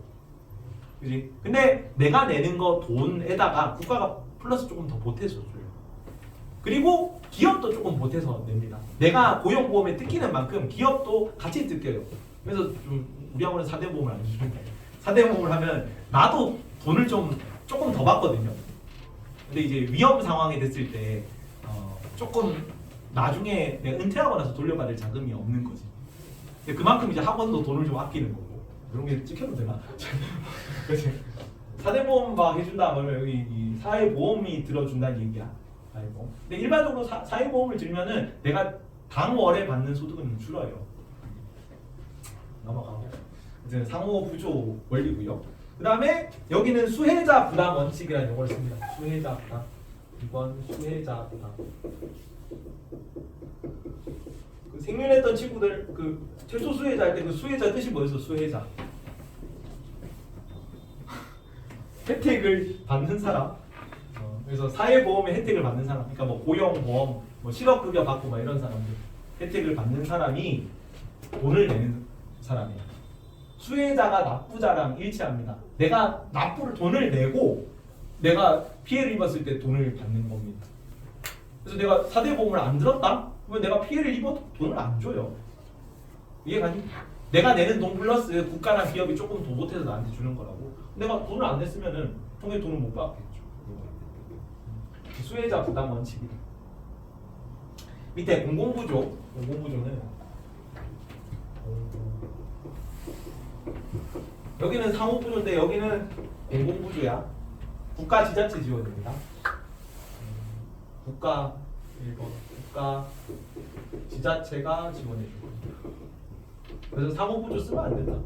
나는 나를 돕지 않아요. 국가만 나를 도울 거다. 그래서 공공부조입니다. 여기는 그래서 국가 부담 원칙입니다. 국가 부담. 나는 부담하지 않습니다. 그래서 수혜자랑 납부자가 일치하지 않습니다. 여기는 내가 내고 내가 받는 거니까. 여기는 내가 안 내도 국가가 도와줄 겁니다. 힘든 일을 당한 경우는. 그리고 사회 서비스는 뭐냐면 사회 서비스는 국가가 주도하는데 플러스 민간 부문이 참여한다는 게 키워드다. 민간 부문 참여는 사회 서비스만 합니다. 민간 부문이 참여합니다. 국가가 운영을 하는데 거기에 민간이 참여해서 운영이 돼요. 이걸 왜 민간 부문이 참여해야 되냐면 사회보험이랑 공공부조는 돈으로 주는 거야. 돈으로. 그래서 공무원들이 이렇게 막 뭐 월소득 이런 거 우리 주민 월소득이 얼마 되냐면 이렇게 다 조회해보고 여기는 월소득 미만이네 여기 도와줘야죠. 딸깍딸깍 하면은 그냥 입금을 하면 돼요. 근데 사회 서비스는 그 서비스를 필요로 하는 사람이 요청해서 하는 거거든. 아이 돌봄 서비스, 노인 돌봄 서비스, 장애인 활동 지원 이런 게 들어간단 말이야. 근데 그걸 공무원들이 장애인한테 가가지고 이렇게 뭐 하면 이렇게 놀아주고 뭐 아이 돌봐주고 이런 걸 할 수가 없죠. 물리적으로 안 된단 말이야. 공무원이 뭐 이렇게 국가에서 뽑는 인원도 한정돼 있고 행정 업무만 처리해야 하기도 바빠질 텐데 언제 가가지고 뭐 애 돌봐주고 뭐 노인 돌봐주고 뭐 이렇게 하겠니? 그죠? 그래서 민간 부분에 위탁을 해요. 공무원은 뭐만 하냐면 프로그램 운영만 해. 아이 돌봄 서비스를 실시합니다. 홈페이지에 띄워놓을 거거든. 아이 돌봄 서비스를 요청하는 사람이 애 엄마겠죠. 애 엄마가 아이 돌봄 서비스를 요청하잖아. 그러면은 그 아이 돌봄 서비스를 제공하고자 희망하는 뭐 아주머니들이 있을 거 아니야. 아주머니들이 그 홈페이지 들어가서 나 여기 지원하겠습니다라고 하면 그 신청한 사람을 매칭시켜주는 거예요. 매칭만 시켜줘요. 국가에서는. 이해가요? 여기는 전문성이 필요 없지. 돈만 주면 되니까. 근데 여기는 전문성이 필요하니까 노동력도 딸리고 하니까 민간 부분 참여시키는 거예요. 자, 국가 주도 플러스 민간 부문 참여고요. 여기는 원칙이 수혜자 부담 원칙이 기본이다. 수혜자 부담 원칙이 들어갑니다. 그럼 공통적으로 들어갈 수 있어 없어? 사회보험과 사회서비스 공통점을 묻은 다음에 교집합으로 수혜자 납부가 원칙이다 이런 식으로 나올 거예요. 맞습니까? 틀립니까? 맞아. 원칙은 맞아요. 여기 사회서비스를 운영하는 게 월급을 줘야 될 거 아니야. 그 아이돌 보험 서비스 그 지원하신 아주머니한테 그 월급은 어디서 나가냐면 수혜자가 내 아이돌 보험 서비스를 받는 사람이 일정 부분을 부담하고 국가가 조금 더 못해줘요. 그래서 수혜자가 돈을 내는데 엄청 빈곤층이잖아. 장애인 활동 지원인데 집안이 빈곤 가정이야. 그런 경우에는 국가가 전액 부담합니다. 플러스 국가 부담, 저소득층의 경우에는 국가가 전액 부담하는 게 들어가 있어요. 근데 원칙은 이거예요. 원칙은. 그래서 교집합으로 나올 수 있다. 수혜자 부담 원칙이다. 여기까지 괜찮지? 여기까지 기본 설명이었고. 다음 사회보험은 무슨 성격을 가진다 그러면 사전 예방적 성격을 가진다 그래요. 사전 예방입니다. 사전 예방은 일이 일어나기 전에 조치를 취해준다는 얘기야. 애초에 보험이라는 게 그 암 걸리고 난 다음에 암 보험에 가입이 안 되겠죠 당연히.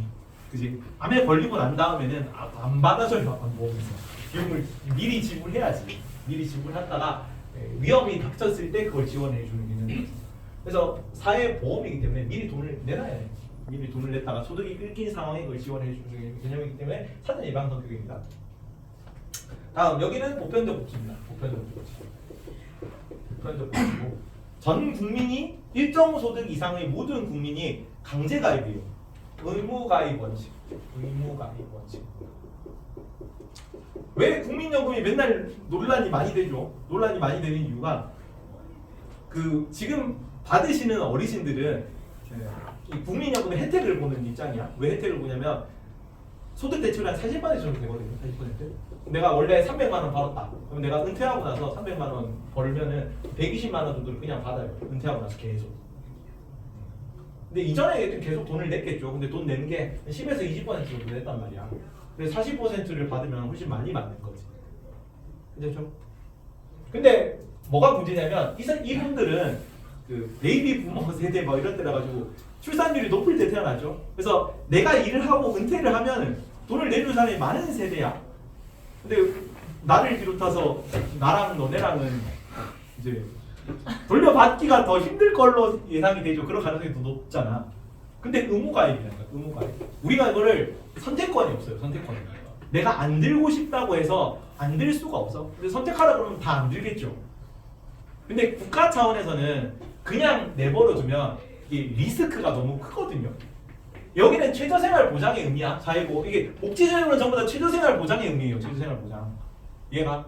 그러면 내가 조금씩 돈을 내놨다가 네가 진짜 힘들 때 국가가 네가 먹을 만큼은 좀 살게 해줘야 되겠다라고 해서 운영하는 제도인데 애들이 아무도 안 할 거거든요. 가만히 내버려두면 자율로 두면 아무도 안 하면은 이게 망했을 때 안정장치가 없어. 망한 애들 어떻게 해서 뭐 묻지 마라 이런 거 사례 뭐 하고 할까 되고 막 사회 위험 요소가 너무 크다고 보기 때문에 그 리스크 관리 차원에서 강제 가입을 시키는 거예요. 운영을 해야 최저한의 먹고 살 수 있는 좀 그 최저 한도 선을 맞춰줄 수 있다고 생각하는 국가에서.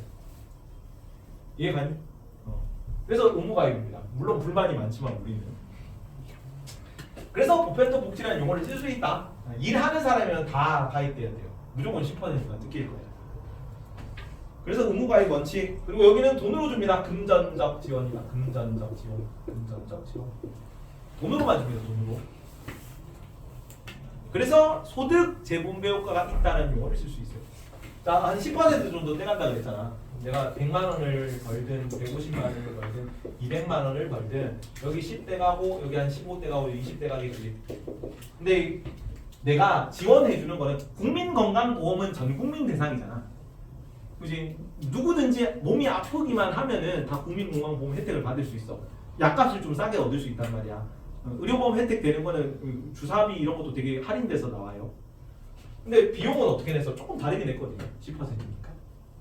근데 혜택은 다 똑같이 받는다고. 여기 한 10 내고 15 내고 20 냈는데 여기는 한 15 정도, 다 평균 내면 15 정도잖아. 다 똑같이 누르고 105, 여기는 150 똑같네. 여기는 195 뭐 이렇게 돌려봤겠지. 그럼 소득 재분배가 조금 이루어진 거잖아. 그래서 소득 재분배가 있다라고 얘기를 쓸 수 있습니다. 괜찮죠? 돈으로 주는 건 일단 소득 재분배가 있다고 봅니다. 소득 재분배가 있다. 다음 공공부조. 여기는 사후 처방적 성격이다. 사후 처방. 사전 예방이랑 반대쪽이죠. 여기는 사전 예방, 여기는 사후 처방. 공공부조는 힘든 사람 도와주는 개념이에요. 근데 이미 힘든 게 증명이 된 사람. 기초소득 얼마 이하 사람만 대상이야. 이미 지금 기초소득 얼마 이하라는 거는 많이 힘들어진 상태인 거죠. 많이 힘든 사람한테 여기 기초생활수급제도가 여기 들어가거든요. 그 중위소득 50% 미만. 인데 우리나라는 그 최저생활비가 생계수단이 32%가 절민선이란 말이야. 그러면 중위소득이 32% 미만 버는 사람한테 그냥 무조건적으로 주는 거라고. 근데 중위소득 32% 정도면 좀 많이 가난한 거거든요. 이미 가난해진 후조, 이미 가난한 사람한테 지원해 주는 거기 때문에 사후 처방이지. 얘가 돈을 못 버는 거를 미리 막으려는 시도가 아니란 말이야. 여기는 위험 닥치기 전이죠. 여기는 이미 돈을 못 번 후니까 사후 처방이야. 다음 여기는 선별적 복지입니다. 선별적 복지. 선별적 복지.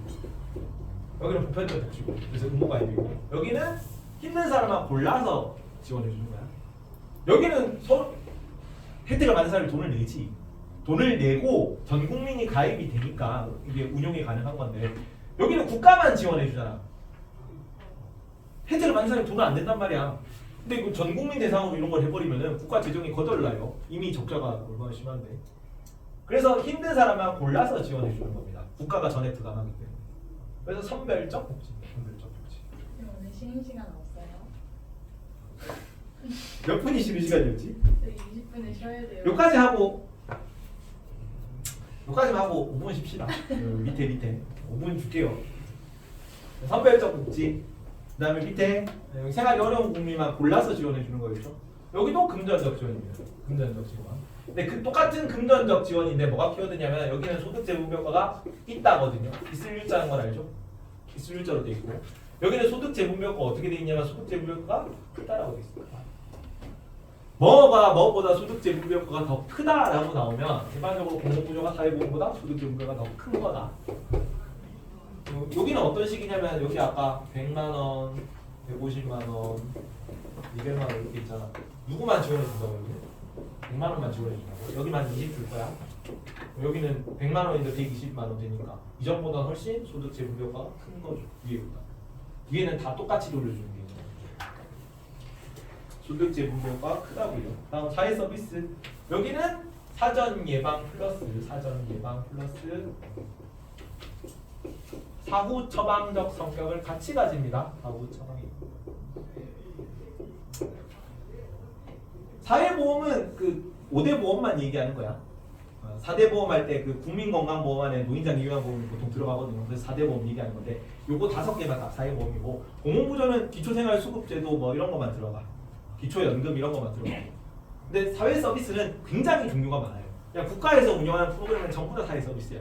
그래서 성격이 어떻다라고 한 사회 서비스를 가지고 특정할 수가 없어요. 똑같이 뭐 입시 설명회야. 국가에서 운영하는 입시 설명회 있을 수 있잖아. 근데 그 국가에서 설명하는 입시 취업 박람회인데 취업 박람회를 내가 아직 졸업을 안 했는데 대학교 4학년이 졸업하기 전에 취업 박람회에 가서 입시 뭐 이렇게 취업 설명 이런 걸 들어. 그럼 내가 아직 안 다쳤죠. 내가 아직 취준생이 아니잖아. 취준생이 아닌 상태로 미리 가서 들어보는 거는 사전 예방이겠죠. 내가 아직 그 실직 상태가 아니거든 대학생이니까. 근데 내가 졸업을 했어. 졸업을 해가지고 이제 취직을 해야 되는데 취준생 입장으로 직장을 못 구해서 취업 박람회에 가잖아. 그럼 사고 처방이야. 그다음에 뭐 아이 돌봄 이런 거, 아이 돌봄 육아교실 이런 걸 열었는데 예비 부모 이제 신혼부부야. 애를 아직 안 낳았어. 결혼하는데 이제 애를 낳으면 어떻게 할지를 미리 들어보려고 이제 아이 뭐 육아교실 이런 걸 참가하면은 사전 예방이지. 근데 애를 낳았어. 낳아가지고 얘를 어떻게 길러야 되는지를 고민하려고 참가하는 건 사후 처방이다. 그래서 둘 다 성격을 다 가져요. 그래서 이런 거는 사회 서비스로 물어보진 않습니다. 일반적으로 논란이 있거든. 요 두 개가 좀 요건 명확하거든. 다음 사회 서비스. 여기는 똑같이 선별 플러스 보편적 성격을 같이 가십니다. 선별 플러스 보편. 그러니까 대상이 도움이 필요한 모든 국민이야.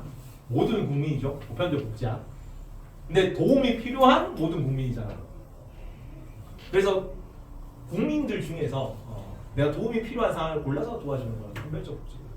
근데 그 도움이 필요한 사람이 누구든 될 수 있는 거죠. 그래서 같이 보편적 성격도 같이 가지고 선별 플러스 보편적.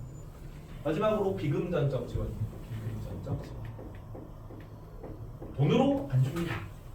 돈으로 안 주고 서비스로 주는 거죠. 사회 서비스니까. 아이돌 봄 서비스, 장애인 활동 지원. 근데 여기는 소득재본배학과가 적다. 거의 없다라고 합니다. 거의 없다. 소득재본배학과 있는 거야, 없는 거야? 거의 없는 거는 약간 있는 거야, 약간. 이게 조금 논란이 있긴 해요. 학자마다 없다고 하는 입장도 있어서.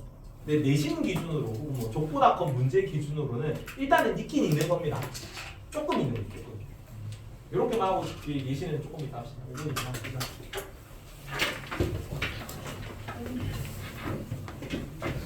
하면 18번부터 미리 적어라. 18번에 기초연금이다. 공공부조는 키워드가 기초다. 기초생활수급제도, 기초연금 이렇게 나오는데 얘는 못 사는 애들만 주는 거죠. 기초생활이 보장이 안 되는 애들한테 해주는 거야. 기초연금은 65세 은퇴한 노인들 중에서 65세 이상 일정 소득 미만 노인 대상으로 하는 기초연금입니다. 근데 국민연금도 똑같거든요. 은퇴한 사람들 대상이라서 55세부터 받을 수 있긴 한데, 근데 여기는 일정 소득이 아니라도 옛날에 국민연금을 냈던 사람은 다 받아요. 국민연금요. 여기는 왜 국민연금이면 의무가입이니까 전 국민 대상으로 가는 거라서 국민연금. 회장님, 이거 자주 나온다. 국민연금, 기초연금. 그 다음에 17번에는 보험, 땡땡 보험이라는 멘트가 붙잖아. 전부 다 알고 여기 다섯 개 있거든요. 고용보험, 산업재해 보상보험, 국민건강보험, 노인장기 요양보험 플러스 국민연금까지 해서 5대 보험이야. 근데 그 중에서 노인장기 요양보험이 국민건강보험에 포함돼서 지칭을 할 때도 있거든요. 근데 노인장기 요양보험이나 국민건강보험이나 건강 관련된 거라서, 그래서 노인장기 요양을 국민건강에 넣으면은 그냥 4대 보험이라고 부르는 거죠. 이건 국민연금까지 포함해서. 그래서 땡땡 보험은 쉽죠. 땡땡 보험이니까 4회 보험 이렇게 외우면 돼요. 여기는 기초연금 플러스 여기 19번에 여기도 19번도 기초인데 국민 기초 생활 수급 제도라 돼요. 여기도 뭐가 키워드다? 기초가 키워드다. 기초 생활이 안 되는 사람들. 여기는 65세 이상 노인 대상이야. 여기는 65세 미만이라도 생계 소득이 어느 정도 안 되면은 다 해당되는 거예요. 여기도 중위소득 50% 미만이 상대적 빈곤이랬죠. 50%부터 32%까지거든요. 뒤에 나와 있는 그 올리드 기준이랑 좀 바뀌었어. 이게 21년도가 개정을 해가지고 27년도 기준인데, 지금 기준은 뭐냐면 그 생계수단, 그다음에 문화소득, 생계소득, 의료급여, 생계급여, 생의 하나 뭐였지? 생계급여, 의료급여, 문화급여 하나 더 있거든. 여튼 4개 나눠가지고 거기서 32% 중위소득 32%, 40%, 48%, 50% 이렇게 가요. 32% 미만인 가구한테 생계급여가 들어가고, 그다음에 48% 미만이 의료급여가 들어가고, 의료급여가 제일 자주 나와요. 그다음에 50%가 문화급여, 50%부터 32%까지가 기초생활수급제도 대상입니다. 기초생활수급자라 그러죠. 애들이 막 기생수 이러던데, 기초생활수급제, 기생수. 그리고 기초가 키웠다, 기초가. 그리고 기초생활수급제도 중에 뭐만 나오냐면 주로 의료급여만 주로 나와요. 나머지 생계급여, 문화급여는 잘 안 나와요. 의료급여가 공공부조라는 걸 알아둡니다. 공공부조. 다음 밑에 사회서비스는 노인 돌봄 서비스, 뭐 아이 돌봄 서비스, 뭐 이런 거, 장애인 활동 딱 보면 알겠죠. 하나만 더 추가로 알아둘 게 사회 바우처 정도만 기억을 하면 사회 바우처 제도.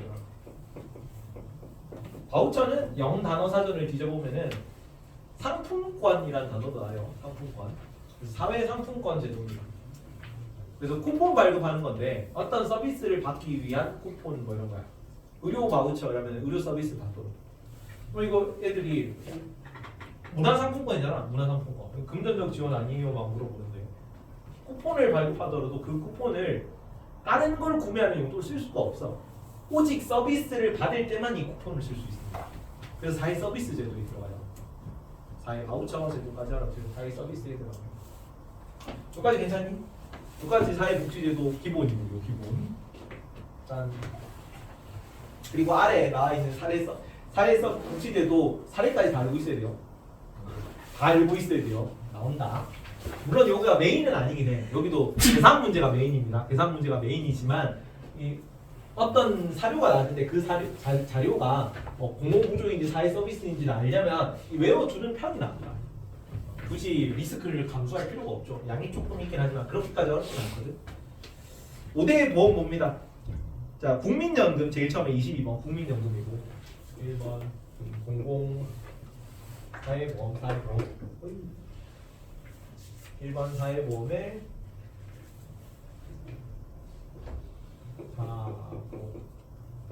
국민연금. 여기는 소득중단식. 다 소득중단식이긴 한데 소득중단 이유가 다 다른 거예요. 여기는 노령, 장애, 사망 이런 걸로 소득중단했을 때 본인 혹은 가족에게 지급하는 겁니다. 국민연금. 그다음에 실업 문제니까 고용보험이요. 고용.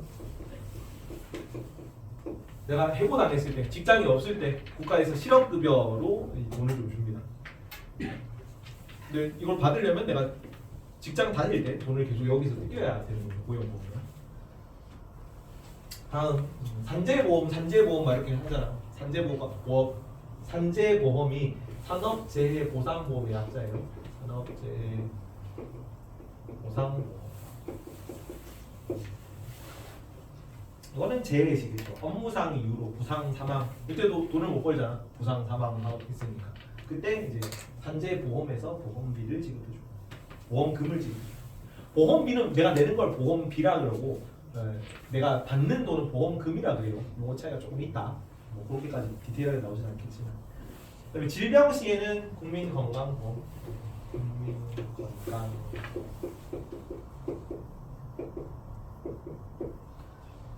건강보험료를 재원으로 질병 사망 시 보험금을 지급합니다. 그래서 질병 시에 주기 때문에 우리가 병원 가면은 그 건강보험에 적용되는 항목은 좀 싸게 살 수 있는 거죠.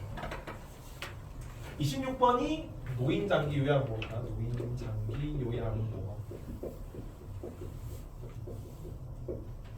뭐가 키워드냐면 노인장기 요양급여라는 게 키워드로 나오거든요. 장기 요양급여 밑줄 쳐주세요. 26번에 쭉 가서 장기 요양급여 돼 있죠. 장기 요양급여라는 단어가 나온 거고 노인장기 요양보험이다. 뭐랑 헷갈리게 나올 거냐면 의료급여랑 헷갈리는 그 의료급여랑 구분하는 걸로 선지가 나올 거야. 여기다 밑줄 꺼놓고 뭐 의료급여에 해당되는 거 공공부유잖아. 그러면 선별적 복지이다 뭐 이런 걸로 나올 거라고. 노인장기 요양보험이니까 보편적 복지죠. 그런 식으로 오답선지로 나오는 거죠. 노인장기 요양보험. 자, 노인장기 요양보험을 국민건강보험에 포함하여 이제 국민연금까지 포함해서 4대 보험으로 복귀도 합니다. 일반적으로 5대 보험. 밑에 공공부조 무슨 연금이라고 여기? 공공부조는 무슨 연금? 공공부조는 기초연금이다. 기초가 키워드예요. 기초 단어 나오면 바로 공공부조로 가면 됩니다. 기초연금이고 여기는 65세 이상 소득 중에서 65세 이상 노인 중에서 일정 소득 미만이다라는 키워드가 반드시 나옵니다. 국민연금에는 그런 키워드가 없어. 여기는 55세부터 받을 수 있거든. 55세부터 65세 사이에 선택해서 받을 수 있어. 근데 받을 때 내가 일정 소득이 미만이든 이상이든 상관이 없습니다. 이전에 돈을 냈으면 무조건 받을 수 있고. 여기는 이제 일정 소득 미만인 대상으로만 지급해 주는 거.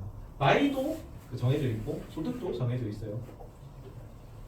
다음 28번 무슨 제도? 중위소득 50% 이하가고 기초생활수급제도입니다. 기초생활수급제도.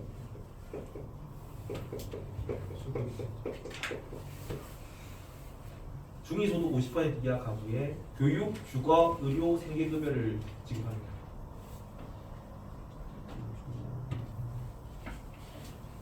다음 마지막으로 무슨 급여? 그 중에서 기초생활수급제도 중에 의료급여만 나옵니다. 의료급여. 사회 서비스는 이름 보면 대충 알 수 있다. 이게 내용 그렇게 어렵진 않은데 이름 보면은 구분할 수 있는 식으로 나왔는데 용어만 좀 알아두세요. 자, 장애인의 자립을 도와요. 장애인 활동 제도입니다. 사회 서비스. 장애인 활동 지원. 장애인 활동 지원. 다음 부모 양육 부담을 덜기 위해 가정 육아 관련 서비스니까 아이돌 홈 서비스. 아이돌 홈 서비스. 아래쪽 노인들에게 가사 보호 서비스를 제공하니까 노인돌 홈 서비스. 노인돌 홈. 33번 저소득층 가정의 가사 간병 서비스라서 여기는 가사 간병 서비스. 가사 간병 서비스. 서비스 이용권이니까 무슨 제도라고 이게? 사회 바우처 제도다. 바우처 상품권이라는 뜻을 했습니다. 상품권 제도. 까지 외우면은 여기 내에서는 그렇게 막 틀릴 내용은 없긴 해요. 뒤에 문제를 풀어봅시다. 아, 선제부터 있네. 127페이지 26번부터 나무 27번 생산적 복지는 근로능력이 있는 사람과 없는 사람 모두에게 적용됩니까? 맞니? 아니요. 누구에게만 적용될까? 있는 사람. 생산 능력이 있는 사람한테만 적용돼요. 97세 김봉남 할머니 일 안 한다고 돈 안 주지 않습니다. 그냥 줍니다. 이제 생산 능력이 있는 사람이 생산적 복지의 대상입니다. 27번 주영이 모든 공공부조에는 생산적 복지 이념이 포함되어 있을까요?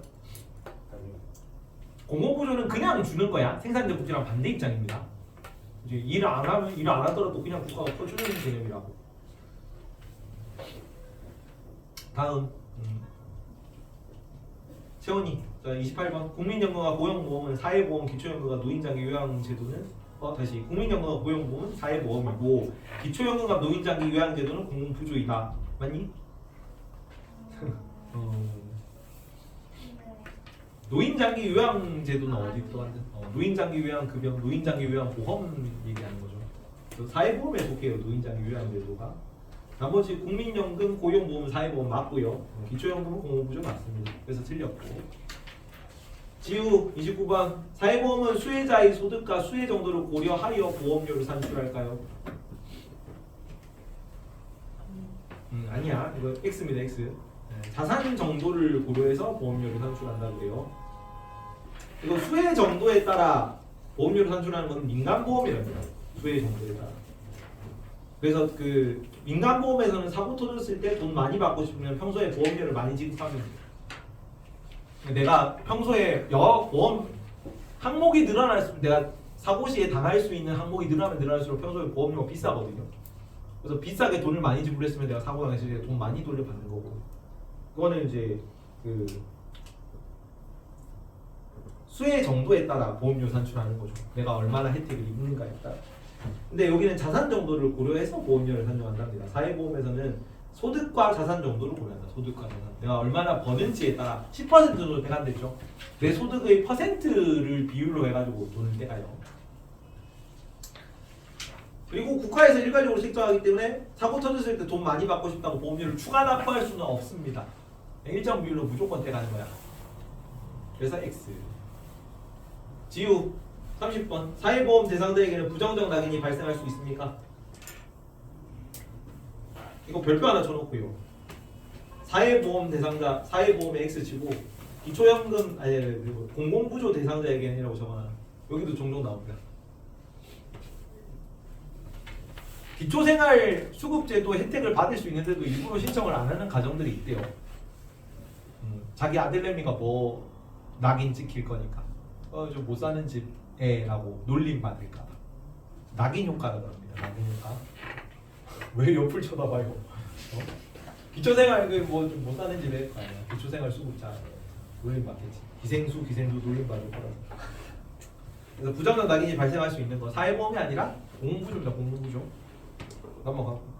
공동선지 민관은 31번 사후 처방적 성격이 강한 사회복지제도 뭐라 그랬어요? 사후 처방 공공부조 공공부조. 일단 내가 먼저 못 살게 된 후에 누가 그걸 뒤늦게 챙겨주는 개념이죠. 선미랑 32번 국민, 기업, 정부가 공동으로 비용을 부담하는 건 뭐예요? 공공부조. 아 사회보험. 여기는 기업, 국민 부담 안 하지. 공공부조는 국가만 부담하지. 공공부조는 국가만 부담하는 거잖아. 그러면 반대. 반대. 사회보험이 상호부조죠. 사회보험이 서로서로 돕는 개념이었잖아. 서로서로 도우니까 국민도 들어가고 기업도 들어가는 거지. X입니다. 사회보험이 사회보험. 서윤이 33번. 수혜 대상자의 자격심사를 위해 자산 상황을 조사한다 뭘까? 공공부조. 공공부조다 이거. 못 사는 사람만 골라서 지원해줘야 되니까 자산 상황을 조사해야 되는 거야. 홍재 34번. 부담자와 수혜자가 일치한다. 어딜까? 사회보험. 사회 서비스는 돼 안 돼? 이건 사회 서비스도 됩니다. 네. 근데 혹시나 부담자와 수혜자가 항상 일치한다라고 나오면은 사회 서비스는 안 돼요. 항상 이거 원칙이죠. 원칙은 부담자, 납부자가 수혜자가 일치하는 게 원칙이다. 그래서 사회 서비스까지 들어갑니다. 사회 서비스. 누구지 뒤에? 시연이 35번. 수혜자의 근로의욕이 저하되고 국가의 재정 부담이 심화될 수 있다. 어디일까? 공공부조. 국가만 다 주는 거니까 일 안 해도 되니까 근로의욕 저하되겠죠. 재정 부담은 커지겠지. 국가가 전액 부담하니까. 민건이 36번. 민간단체도 참여 가능하다. 민간단체 뭐가 끼어들었어? 민간단체. 사회 서비스다. 사회 서비스가 민간단체의 무기라고 생각합니다. 39번까지 보세요.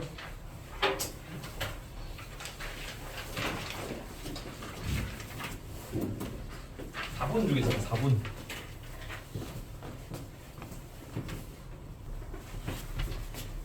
237번부터 5번, 3번, 5번. 틀린 거 다 맞는 사람 손. 오, 잘했는데 좋습니다. 다른 거 37 괜찮니? 넘어가고 38, 39 괜찮아? 9번? 9번만 같이 보자. 뭐가 키워드냐면은 여기 그 상위 20%의 총소득은 하위 20%의 총소득이 10배이다. 이게 중요하거든요. 자, 밑에 한번 보자. 이거는 지우고. 마지막 문장에 밑줄 꺼놔라. 상위 20%의 총소득은 하위 20%의 총소득이 10배이다.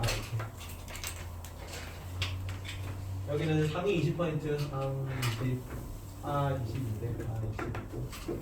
시장소득이 90, 30. 공적 이적 소득, 공적 이전 소득인데 이게 404라는 얘기야. 근데 사회 서비스는 자금 지원이 아니죠. 금전적 지원이 아니잖아. 사회 서비스는. 그래서 그거 빼고 두 개. 사회보험이랑 사보랑 공부 두 개 가지고 나온 거예요. 여기는 5, 여기는 0, 여기는 25, 여기는 35, 기타 5, 10. 그러면 총 개가 얼마다? 100이거든요. 총 여기 100, 여기 100인데 마지막 문장에 상위 20% 총소득이 이게 총소득이 얘가 10배랬지. 지금 비율로 하더라도 얘를 뭘로 넣으면 되고 여기가 100일 때 여기는 1000이겠지. 여기 0 하나씩 더 붙이면 돼. 이해가니 이거? 자 그럼 공적 이전 소득 이거 두 개잖아. 공적 이전 소득. 공적 이전 소득은 하위 20%보다 상위 20%가 더 많습니까? 아니죠. 하위 20%가 더 많지. 합치면 얼마인데? 60이고 여기는 50이고. 그래서 틀렸고요. 상위 20%는 수익자 부담 원칙이 적용되는 뭐예요, 주영아? 수익자 부담 원칙이 적용되는 사회보장제도는 뭡니까? 사회보험이 수익자 부담 원칙이죠. 네, 돈 받는 사람이 돈 낸다고.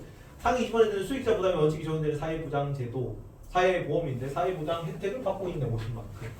그래서 혜택을 받지 못하고 있다라는 것은 틀렸어요. 이유도 틀렸고. 자, 지금 하위 20% 우리나라 의료급여 제도가 해당되는 사회보장제도. 의료급여는 어디 들어간다고? 공공부조에 들어가지. 의료급여 여기 들어가잖아. 하위 20%는 의료급여 제도가 해당되는 공공부조에 소득의 비중이 가장 높니? 소득의 비중이 가장 높네. 35가 제일 많잖아. 그래서 D는 맞고. 상호부조 원리를 기반으로 하는 사회보장제도. 상호부조니까 사회보험일 거 아니야? 사회보험의 사회보장제도를 통해 얻는 소득은 상위 20%가 하위 20%의 2배이다. 50보잖아. 근데 25에 2배가 맞는데 2배가 맞기 때문에 리을도 맞는 거야. 그래서 D글 리을 정답. 괜찮죠? 요거를 알아야 풀 수 있다. 10배 이걸 가지고 10배 해가지고 0 더 붙일 수 있어야 풀 수 있는 문제입니다. 이거를 왜 통사 문제에 내는지 모르겠네. 통사 문제는. 48번도 48번도 같이 봅시다. 자, 표는 사회보장제도 유형 A씨의 질문에 응답에 따라 분류한 것이야. 이에 따른 설명으로 오는 거 보십시오. 금전적 지원을 원칙으로 하는가? 그러면 C가 뭐니? 응답에 따라 분류한 건데 기흥 니은은 예 또는 아니오잖아. 자, 금전적 지원 원칙은 사보 공부 사서 있을 때 여기서 금전적 지원 원칙 하는 거 사회보험 예스 노 예스 여기 여기 예스 여기 노잖아 노. 그러면 니은이 뭐겠니? 니은이 아니오다. 니은이 아니오고 C는 뭐라는 얘기야? C가 사회 서비스라는 얘기입니다. 괜찮니? 그러면 기억은 예스 기억은 예스 니은이 노겠지. 기억은 아니오 니은은 예이다. 틀렸죠. 옳은 거. 기억은 아니오 반대로 돼 있죠. 기억은 예스 니은은 노여야 되는데 기억은 아니오 니은은 예라고 하니까 틀렸고요. 1번 틀렸고 2번 C의 운영에 들어가는 비용. C는 사회 서비스잖아. 정보 부담해 안 해? 정부가 연결하고 말고 하려면 당연히 돈이 들어가겠지. 비용 부담하고 그리고 저소득자는 어떻게 한다고 했어? 저소득자는 사회 서비스. 저소득자는 정부가 전액 부담해 줍니다. 그지? 전액 부담하기 때문에 비용을 전부 부담하지 않는다 그러면 틀려요. 2번도 틀렸고. A가 B보다 수혜자의 범위가 넓다. A는 두 번째 가지고 알아야 되겠죠. 두 번째 비용 부담. 비용 수익자 부담 원칙이네. 수익자 부담 원칙. 수익자. 사회보험 수익자 부담 원칙 맞아 틀려? 사회보험이 수익자 부담 원칙이니? 맞잖아. 수익자 부담한다. 이 이익을 얻는 사람이 부담 비용을 부담한다고. 수혜자 부담 같은 말입니다. 수익자는 이익을 얻는 사람, 수혜자는 혜택을 받는 사람. 수익자 혹은 수혜자가 돈을 납부해서 이제 혜택을 받는 거죠. 사회보험. 예스. 공공부조 예스 노. 수익자 부담 원칙 맞습니까? 이거는? 아니죠. 여기 노잖아. 노. 공부전은 국가가 전액 부담하잖아. 그래서 수익자가 비용을 부담하지 않죠. 노. 사회 서비스는 어때? 예스. 원칙은 수익자 부담 원칙이잖아. 그래서 B만 따로 묶여 있네. B가 노지. 그럼 B는 뭐란 얘기야? B는 공공구조다. A는 뭐예요 그럼? 사회보험입니다. 사보. 괜찮지? 그러면 3번 봅니다. A가 B보다 사회보험이 공공부조보다 수혜자의 범위가 넓습니까? 이건 전국민 대상이죠. 전국민 대상이기 때문에 수혜자 범위가 넓은 거야. 그래서 답이 3번입니다. 괜찮? 4번 경제적 부담 능력이 있는 국민을 대상으로 하는가? 가. 경제적 부담 능력이 있는 국민은 공공부조 빼고죠. 공공부조 빼고 수익자 부담 원칙을 내잖아요. 그러면 B가 공공부조인데 기억이 예스가 되면 안 되죠. 경제적 부담 능력이 없는 국민 대상이에요. 이제 공공부조. B가 기억이 아니라 니은에 들어가야겠죠. 니은이 노니까. 공공부조는 경제적 부담 능력이 없는 사람이 해야 될 거 아니야. 경제적 부담이 없는 사람. 나 봅니다. 나 5번에 민간 부문이 복지에 참여할 수 있는가는 뭐야? 민간 부문이 참여할 수 있는 건 뭐지? 사회 서비스. 그럼 서비스가 들어갈 수 있겠죠. 민간 부문이 복지제도에 참여할 수 있는가가 C가 사회 서비스잖아. 예스라고 기억에 들어갈 수 있는데 들어갈 수 없다 그래서 틀렸어요. 5번은. 괜찮죠? 이런 식으로는 꼬아서 자주 나옵니다. 3문 스타일 문제죠. 넘어가고요. 뒤에는 같이 봅시다. 240번. 자, 미리 이거를 하나 공식을 외우고 갑니다. 증가율 공식을 적어놓으세요. 증가율 공식. 자주 나옵니다. 증가율 공식. 처음 분의 끈 마이너스 처음 곱하기 100이에요. 초반에 끝마참 이렇게 외웁니다. 초반에 끝마참. 초반에 다 끝마친다고. 쉬우니까 이 정도면 금방 초반에 끝낼 수 있다고. 이러면 금방 끝마칠 수 있겠죠. 초반에 끝마침. 처음 분의 끝 빼기 처음이야. 그러면 100에서 100일이 됐어. T년에 100이었는데 뭐 인구든 뭐든 100이었는데 T 플러스 1년에 100일로 바뀌었어요. 증가율 몇 %야? 증가율 몇 %입니까? 1%. 처음이 100이죠. 100. 100에서 빼기 끝이다. 끝이 100일이죠. 100일 빼기 100 곱하기 100이잖아. 요거 약분하고 100일 빼기 100은 1. 외워야 풀 수 있다. 외워야 된다. 이런 거 가지고 타임 어택 한다고 5분씩 쓰는 거예요. 원래 다른 거 빨리 풀고 이런 문제. 자 봅니다. 240번에 자 소득 건강 뭐 수준을 평가하여 선정된 65세 이상 독거 노인에게 정기적인 안전 확인 정서적 지원 이런 거 한다. 뭐겠노 이거?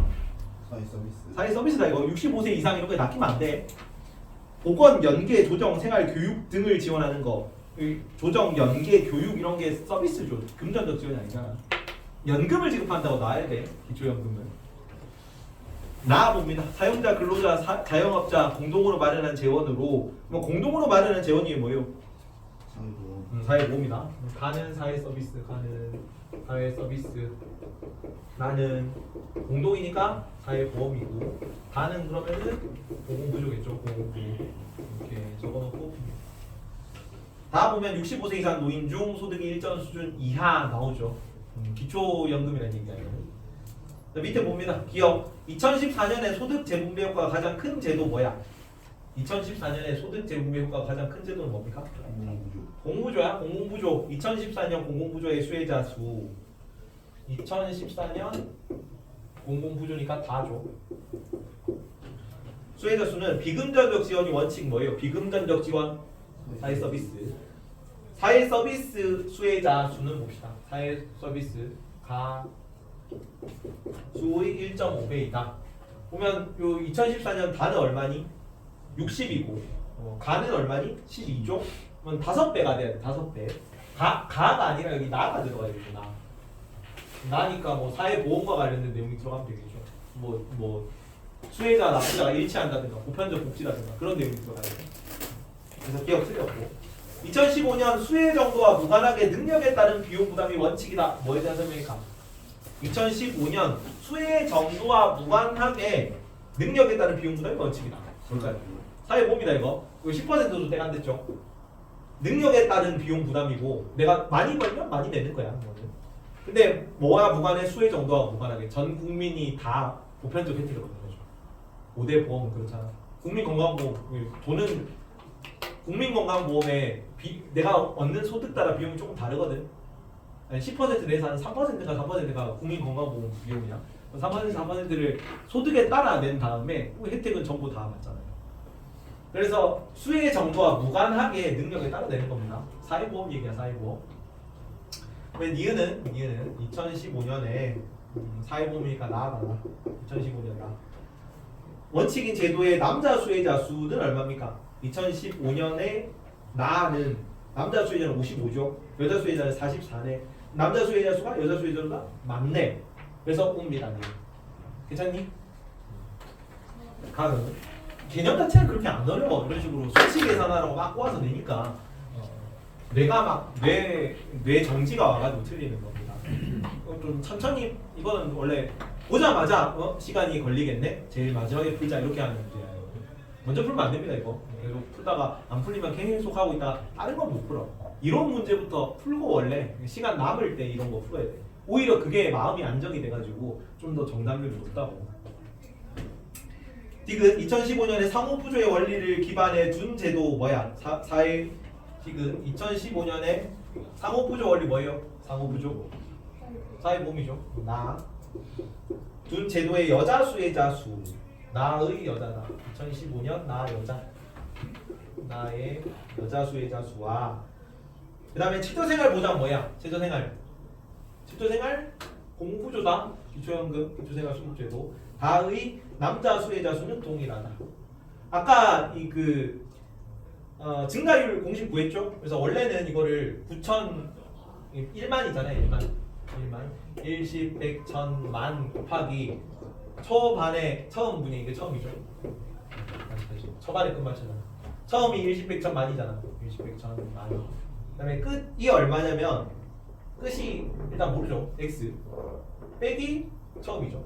처음 1만 곱하기 101개 얼마다? 마이너스 5가 나왔다는 얘기죠.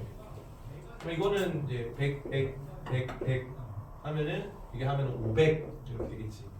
이거 다 날라가고 그리고 넘기면 얼마야? x는 9,500 이렇게 구하거든요. 근데 다행히 2015년에 지금 어떻게 돼 있어? 2015년 인구가 동일하죠. 나의 여자나 다의 남자나 9,500 가지고 요 중에서 나는 10분의 정식으로 하면 9,500 곱하기 나는 얼마니? 10분의 4 곱하기 그 중에 여자 얼마니? 100분의 45 이렇게 돼야 되거든. 9,500 곱하기 남자 다죠. 다 얼마니? 10분의 6 곱하기 남자 얼마니? 10분의 3 이렇게 돼야 되는 거란 말이야. 이해가지? 근데 이게 똑같잖아. 9,500을 다행히 할 필요가 없습니다. 그래서 이거 두 개 10분의 4 곱하기 100분의 45가 10분의 6 곱하기 10분의 3이랑 똑같은지만 보면 돼.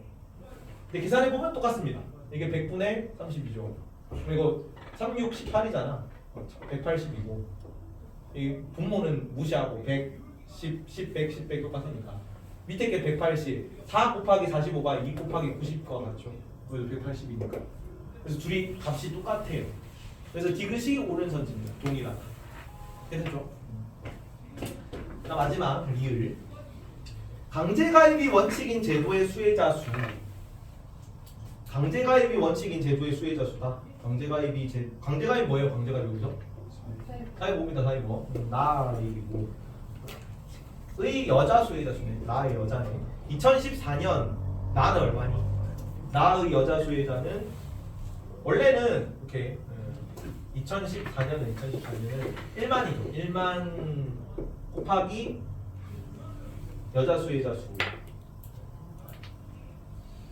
나의 여자니까 10분의 4 곱하기 100분의 42 이렇게 해야 돼. 2015년은 9,500이었죠. 아까 9,200 500 곱하기 똑같죠 이거는. 2015년 10분의 4 곱하기 10분의 2014년 아니구나. 나니까 10분의 4 똑같이 10분의 4고 곱하기 100분의 여자니까 45죠. 요거 구하면 됩니다. 요거 구하는데 여기 구해보면은 2015년이 많아요. 그래서 리을도 맞는 선지로 골라야 돼. 계산 문제다. 계산 문제. 이거를 구하려면 근데 증가율 공식을 알아야겠죠. 분모가 약분하면 이거는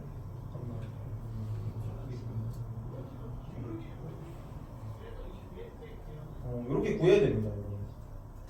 이거 구하면은 10,000명 곱하기 이거는 1,680명 나오고 이거는 9,500 곱하기 0.3 곱하기 0.4 하면 여기는 1,710명 나와가지고 이쪽이 더 많다. 그래서 리을까지 오른선지 이걸 계산해야 됩니다. 어쩔 수 없습니다. 끝.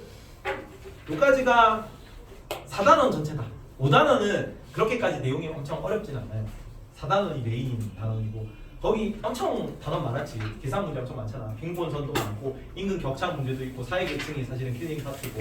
근데 여기는 뭐만 나중에 좀 어렵게 나올 거냐면 여기 인구 부양비가 여기 나와요. 이 단원은 사회 변동 파트에서 시대가 변하면서 인구 부양비가 옛날 시대에는 뭐 노년계층, 뭐 청장년계층, 유소년계층이 얼마 정도 비율이었는데 세대가 뭐 T 플러스 10년이 됐을 때 노년계층, 청년계층, 뭐 유소년계층이 어떻게 변했는가, 인구 부양비가 어떻게 변했는지를 밝히시오 여기 나온단 말이야. 거기만 조금 어렵다. 거기 빼고는 괜찮습니다. 근데 당연히 그 인구 부양 문제도 계산 문제입니다. 독도로 나올 거예요. 근데 거기 들어가기 전까지는 또 조금 쉽습니다. 지금 오늘 들어갈 내용까지는 어려운 내용 거의 없어요. 사회변동 모분 사회변동 제일 처음. 저번에 그 기능론이랑 갈등론이랑 봤을 때 사회변동 기능론이 좋아했어 싫어했어? 사회변동 싫어했어. 기능론은 사회가 조화를 이루고 기득권층 유리한 세상이었잖아. 기능론은 그래서 변동하는 걸 싫어한다고. 근데 갈등론에서는 지금은 이제 기득권이 피지배층을 착취하는 게 사회 구조죠. 빨리 바꿔야 되는 거지. 사회 변동을 긍정적으로 봤었다. 그래서 여기는 사회 변동이 일시적이고 병리적 현상, 병이 든 거야. 그래서 병 낫게 하듯이 천천히 고치면 돼요. 갈등론에서는 빨리 부숴야죠. 급진적 혁명 이런 거 주장했습니다. 그래서 그 사회가 변동되는 거, 그 사회 변동을 위한 방향이 뒤로 가느냐 앞으로 가느냐 이런 거를 사회 운동이라고 해요. 뒤로 가면은 복고적 보수주의 뭐 이렇게 부르고, 그다음에 앞으로 많이 가면 진보주의, 급진적 혁명 뭐 이렇게 부릅니다. 혁명적 사회운동. 그 내용들을 좀 짧게 볼 겁니다. 오늘까지는 그게 내용이 어렵진 않아요. 사회 변동 보자. 원인부터 봅니다. 사회 변동의 원인은 이런 거 선지로 나올 때 틀리는 내용은 아니라서 빈칸을 따라 안 뚫어놨습니다. 사회 변동은 과학 기술이 결정한다. 과학 기술 결정론이라 그래. 산업혁명은 증기기관 발명으로 필연적으로 나타나는 거고, 정보사회는 인터넷 발전으로 필연적으로 나타나는 거다. 이렇게 보는 거예요. 기술이 사회의 변동을 이끈다. 그 가장 중요한 원인이다. 근데 문화결정론에서는 물질적인 그런 게 아니라, 기술 같은 게 아니라 우리 관념이 사회 변동을 이끄는 원인이다. 시민혁명은 계몽사상, 사회계약론 이런 걸로 시민혁명이 나온 거고, 그다음에 자본주의는 그 중세 시대 칼뱅이, 청구사상, 직업소명설 이런 거 얘기하면서 그 노동의 가치를 신성한 의미로 바꾸거든. 중세까지는, 중세 카톨릭에서는 노동은 벌을 받는 거다. 우리가 타고난 원죄가 있죠. 선악과를 따먹었잖아. 그래서 여성은 출산의 고통을 겪어야 되고, 그다음에 인간은 늙고 병들어야 되고, 남성은 힘들어서 노동해야 돼. 그래서 노동은 벌을 받는 거기 때문에 노동을 하면서 부를 추구하면 안 돼. 근데 칼뱅이 이제 직업을 소명으로 바꿨죠. 직업 소명설하면서 신께서 내려주신 내 소임을 다하는 거야. 그래서 그 신께서 내려주신 역할을 다하면, 열심히 하면 좋은 거니까 부를 추구해도 돼라고 해서 자본주의가 나왔다고 설명을 해요. 프로테스탄트 윤리라고 합니다. 거기서 자본주의가 등장할 수 있었다. 이런 식으로 관념이 변하니까 사회 제도가 바뀌었던 거죠. 그래서 문화결정, 문화, 의식 구조, 사회 제도 이런 게 사회를 변동을 일으키는 촉발제다, 촉매제다 이렇게 봅니다.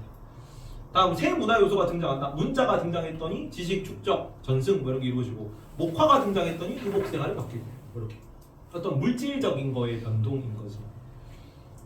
아니, 물질적인 게 아니라도 되겠다. 문자는 물질적인 거 아닌 거죠. 밑에 자연 변화, 환경 결정론. 자연재해 때문에 안전 규제가 강화되고, 기후 변화가 일어나니까 친환경 생활 방식이 보도되고. 날씨가 더워지면 우리 먹거리가 바뀔 거 아니야. 온대성 어류가 많이 잡히고 있답니다. 오징어 뭐 이런 게 더 주식으로 바뀔 수도 있죠. 안대성 어종이 많이 잡히고 있거든요. 가격이 싸질 거니까. 아래쪽 인구 구조가 변화한다. 노령화로 노령사회, 이주민 증가로 다문화사회 이런 거 있을 수 있다고. 그러니까 구성원이 바뀔 수 있다는 겁니다. 시대 변화에 따라. 다음 집단 갈등, 뭐 성차별 반대 운동 이런 거 벌여가지고 호주제가 폐지되고, 흑인 인권 운동에서 노예제가 폐지되고.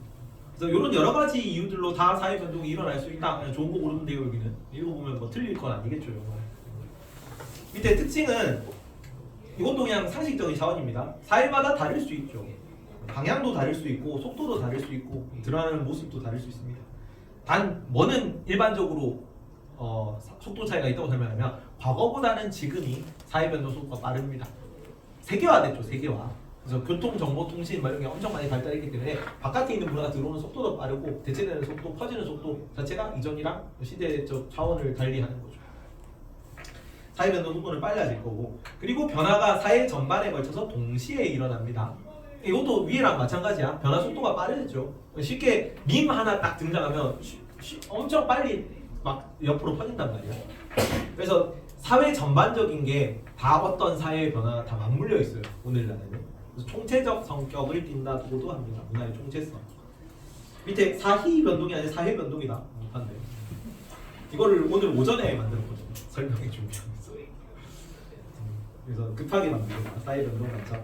첫 번째, 기능론이겠니 갈등론이겠니? 부정적으로 비정상적으로 본다. 사회 변동이 나쁜 거야. 기능론 갈등론. 기능론은 저기 빼고 있는 거예요. 기능론에서 부정적으로 보고, 갈등론에서는 긍정적으로 봅니다. 정상적이고 긍정적인 상황이야. 그 관점 단어 나오면은 문화 파트에서 문화 이해 관점 뭐야? 문화 이해 관점. 총비상이다. 총비상. 총체론적 관점, 비교론적 관점, 상대론적 관점. 그거 빼고는 전부 다 기갈상이야. 관점은. 기갈상 계속 나오잖아. 비교론 관점. 그래서 관점 나오면 키스 갈리는 상남자다 상놈이다. 관점의 문제였죠. 그걸로 외우세요. 맨날 계속 나오기 때문에. 단원 내내 나오는 거예요. 단원 내내. 다음 사회변동 이론에서 요거는 처음 나오는데, 자, 사회변동은 사회 발전 과정이라고 파악하는 거를 진화론적 관점이라고 해요. 진화론. 사회는 뭐 하는 거야? 진화하고 있는 거죠. 진화론적 관점. 다음 사회는 일정 패턴의 반복이다. 이거를 순환론적 관점이라고 합니다. 순환론. 밑에 뒤에 뒤에 보면 135페이지 보면 그림이 나와 있거든요. 135페이지 그림. 지나면 이렇게 돼 있죠. 이렇게 돼 있는데 시간이 지나면 어떻게 돼? 타임이 지나면 사회가 어떻게 돼? 쭉 올라가죠. 그러면 역사는 후퇴가 없어, 퇴보가 없는 겁니다. 계속 발전하기만 하는 거야. 유럽이 한창 사회 진화론이 이런 세상 기반한 거다. 사회 진화론 사상에서 진화론이 나왔거든요. 유럽이 계속 발전해서 인류가 점점 완전해질 거예요. 철학 막 이런 거 보면 근대 뭐 해겔 절대 정신 뭐 이런 거. 역사는 변증법적 발전 과정 뭐 이런 거. 계속 다른 어떤 대립항이 생기고 정반합해서 계속 위로 올라가기만 하는 거죠. 그래서 단선론적 발전 과정이죠.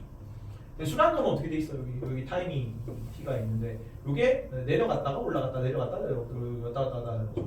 이 한 마디가 계속 반복되는 거잖아. 그죠? 그래서 순환론입니다. 순환론. 그래서 흥망성쇠가 다 반영되어 있는 겁니다. 다시 앞으로 돌아오고요. 요 변동 이론은 조금 이따 자세히 배울 거고 여기 5의 1단원에서는 요거 두 개가 메인이다. 진화론, 순환론 비교하는 게 메인이에요. 거의 한 80%가 여기서 나오고 밑에 있는 사회 운동은 나오긴 나오는데 20% 정도 이걸로 나오는 사회 운동으로 안 어려워요. 내용이 없다. 내용이 안 틀리기 때문에 정답률 대충 한 80% 이상이기 때문에 따로 그 내용은 안 따랐어요. 기출 문제는 없다. 내용만 봅시다. 자, 사회 운동 요거는 그냥 대충 나올 거다. 대충 보고 넘어가면 돼요. 자, 자신의 신념, 가치, 뭐 실현을 위해서 다수 사람들이 벌이는 자발적이고 첫 번째 집단적이어야 된다. 5번 혼자서 하면 안 돼요. 혼자서 하는 건 사회 운동이 아닙니다. 이거 옛날에 뭐 문화이다 아니다 뭐 이런 거 있잖아. 지위이다 아니다, 역할이다 아니다 뭐 그런 거 구분하는 것처럼 사회 운동이다 아니다 그런 식으로 나올 거예요. 사회 집단 할 때 사회 집단 기억나지? 사회 집단이 되려면 뭐 있어야 돼? 2명 이상의 또 지속적 상호작용 이런 거 있잖아. 이거 똑같아요 여기도. 지속적이어야 되고 집단적이어야 됩니다. 5번은 집단적 활동이고 6번은 지속적인 행동입니다. 지속적이고 집단적인 행동이어야 사회운동이라고 합니다. 5번 집단, 6번 지속. 그래서 단발적, 우발적, 일시적 다 똑같은 얘기죠. 한 번 있는다는 얘기야. 지속적으로 이루어지지 않는다는 얘기죠. 지속적으로 이루어지지 않거나 혹은 2명 이상이 아니라 한 사람의 행동일 경우엔 사회운동이 아닙니다. 이것도 어려운 내용이 없고 그냥 이런 부분만 다 맞출 수 있습니다. 이제 특징, 뚜렷한 목표가 있어야 되고 구체적 활동 방법이나 계획이 있어야 돼. 조금 사회 조직적 성격을 띄어요. 사회운동이라는 거는. 활동을 정당화하는 신념이나 가치도 있어야 돼요. 가치 없으면 그냥 폭동인 거죠. 폭동. 다음 체계적인 조직 형태를 띄어야 돼요. 조직이 갖춰져요. 그래야 사회운동입니다. 그리고 역할 분담도 있어야 돼요. 뭐 운동 벌이는 사람 보면 운동권 많이 하면 총책 밑에 무슨 뭐 행동 단원 이런 거 있잖아요. 이런 식으로 조직이 갖추어져서 운동을 해야 된다. 유형만 나와요. 별이죠. 여기서만 나와요. 여기. 민초 주제긴 한데 내용이 그렇게 어렵진 않고 되게 뚜렷하게 구분되기 때문에 구분하는 게 어렵지 않습니다. 8번 복고적 혹은 반동적이라는 용어가 있습니다. 복고적. 되돌아갈 복자를 써요. 회복하다 그 복자다. 고는 옛고자입니다. 옛날로 복귀하는 거야. 그래서 반동인 거지. 지금 현재에서 다시 이전으로 돌아가는 겁니다. 반동. 그지? 복고 혹은 반동적 사회 운동이고 과거의 전통적인 사회 유형으로 돌아가려는 운동. 그나마 여기가 러다이트 운동 정도가 예시로 좀 자주 나옵니다. 러다이트 운동. 어떻게 러다이트 운동이니? 오, 그치. 사회과학 개념이 이제 충실하게 탑재되어 있는. 기계 파괴 운동이죠. 자본주의 초기에 노동자들이 기계 때문에 우리가 하루 16시간씩 일하고 내 일거리를 잃고 차라리 기계가 없었던 때가 더 나은 것 같다면서 다 때려 부순 거죠. 이거는 이제 자본주의 이전으로 돌아가자는 거니까 복고적 사회운동, 반동적 사회운동이라고 볼 수 있을 거고. 다음 9번에 현재의 상태를 유지하려고 하는 거. 보수적 사회운동. 보수. 지금 진보 보수 하는 거랑 똑같죠. 그 지킬 문자에다가 지킬 숫자다. 지키고 지킨다는 거야. 뭐를? 현재 상태를 유지하는 걸 지킨다는 얘기죠. 보수. 보수적 사회운동, 급격한 사회 변화에 대항하기 위한 겁니다. 위정적사 운동이 대표적인데 위정적사는 뭐에 대항하는 겁니까? 위정척사 뜻이 뭐야? 위정척사. 다른 것을 다른 것을 지키고 지키고, 그치? 지키를 자. 오이하다 할 때 위자야. 사악한 것을 배척한다. 그렇지, 정확하게. 사악한 것은 뭡니까? 서양 서양의 문물, 제도, 질서, 뭐 관념 이런 거고. 그럼 다른 것은 뭡니까? 그냥 양반신분제, 양반신분제. 전제군주제 이런 거야. 그래서 뭐 그 사회제도 이런 거 그 뭐냐 급진계약과 이런 거는 아예 제도 자체를 다 바꾸려고 그랬잖아. 입헌군주제 하자 그러고 뭐 의원내각제 하자 그러고 그런 애들이거든요. 그래서 갑신정변 막 가보개혁 막 이런 거 했다는 거. 근데 여기는 이제 원래 기득권층이 양반 애들이 하는 거다. 양반 애들이 자기네들이 일을 지켜야 될 거 아니야. 기득권층이니까. 참고로 그래서 한반도 이렇게 있을 때 남쪽에 지주계층이 있거든요. 여기는 농사 잘 짓는 데니까. 의병운동 다 남쪽에서 일어났어요. 의병운동, 위정척사운동, 애국 개몽운동 이런 거는 다 북쪽에서 일어났습니다. 상공업세요. 여튼 그래서 원래 있던 양반 신분제, 성리학적 지배 구조, 뭐 신분제도 뭐 이런 거 그걸 지키고자 하는 거니까 보수주의죠. 지금 가지고 있는 거 놓기 싫다는 얘기거든요. 원래 기득권층이 보수층이 되는 거야. 처음에 진보계층이로 시작 진보적인 사회 운동을 했더라도 걔가 정권을 잡을 거 아니야. 그럼 지키기가 많아지거든요. 걔가 집권층이니까 지키기가 많아지면 걔가 보수가 돼요. 여튼 짠. 다음 보수적 사회 운동. 10번은 개혁적 사회 운동입니다. 개혁적 사회 운동. 개혁. 진보적 사회 운동이라고도 합니다. 진보를 하자는 건데, 근데 엄청 급진적인 것까지는 아니고 좀 바꿀 부분이 있으니까 바꾸자, 점진적 개혁을 추구하자 이런 거예요. 사형제 폐지 운동 같은 게 사례를 나오고, 사형제를 폐지하자는 건 아예 그 지금 현재도 사형제가 거의 실질적으로 폐지돼 있는 상태인 거죠. 완전 폐지하자는 거니까 이전에 있던 것보다 조금 더 나가자는 거라서. 완전 형벌 자체를 금지하자 이런 건 아니잖아요. 이거는 개혁적인 거죠. 조금 점진적인 개혁이니까. 11번은 혁명적인 사회운동이에요. 혁명적인. 다 때려 부수자는 얘기입니다. 제일 대표적인 게 그 공산주의 이런 거다. 피로 쓴 혁명의 깃발이죠. 그래서 빨갱이가 된 거죠. 다 사회주의 계열 국가들은 국기 색깔이 빨갛죠. 소련도 그랬고 중국도 그랬고. 피로 쓴 혁명의 깃발이 피로 쓴 혁명의 깃발. 사회체제 자체의 변화를 추구하는 거, 근대 시민혁명 같은 거, 찰스 1세, 그다음에 루이 16세 다 단두대에 목 잘리고 막 그랬잖아. 피를 부르는 혁명이었으니까. 오늘 사회체제 자체가 이제 전제군주제에서 시민들 중심이 되는 의원내각제 이런 걸로 바뀌고 있죠. 원래 그래서 그 명예혁명 때 이전까지는 전제군주제였는데 영국 군주제가 명예혁명 이후에 의원 입헌군주제로 바뀌었잖아요. 입헌군주제, 정치체제 자체의 변동입니다. 근데 그게 혁명, 급진적 혁명을 통해서 이루어진 거죠. 그래서 혁명적 사회운동이라고 합니다. 아래쪽 사회변동에 대한 관점 계속 했던 얘기고요. 사회변동에 대한 관점, 기능론, 갈등론 있고. 자, 사회갈등, 기능론에서는 예외적이고 일시적이고 병리적 현상이 추가됐다. 잠깐 병이 든 거야. 뭐 하면 돼? 그냥 시간을 들여서 천천히 낫게 하면 돼. 팔이 상처가 났다 그래가지고 팔을 자를 필요는 없죠. 그냥 붕대 메고 약 발라주면 된단 말이야. 근데 시간이 좀 걸리겠죠. 천천히 하면 돼. 근데 이제 급진론적 뭐 갈등론 이런 거는 썩은 거죠. 이게 상처가. 썩은 상처는 어떻게 해야 돼? 도려내고 그냥 의수를 달아야 되는 거죠. 교체해가지고 그냥 잘 기능 작동하게 만들어줘야 된다. 그래서 기능론에서는 병리적 현상, 갈등론에서는 보편적이고 필연. 여기는 갈등은 좋은 거랬다. 그래야 기존 걸 부술 수 있는 거지. 보편적이고 필연적이고 피할 수 없는 현상입니다. 불가피한 현상이에요. 불가피. 당연히 일어나야 되는 사건인 거예요. 불가피한 현상. 기능론에서는 급격한 사회변동은 사회에 부정적인 영향을 끼칠 것이다. 천천히 낫게 하자. 여기는 급격한 사회변동을 통해서만 불평등한 사회구조를 바꿀 수 있다. 그래서 문제의식을 통해 14번에 사회 발전을 이끄는 역할을 합니다. 긍정적으로 본다고. 사회 갈등이 사회 발전의 원동력이다. 이렇게 봅니다. 갈등론 기술. 긍정적 역할.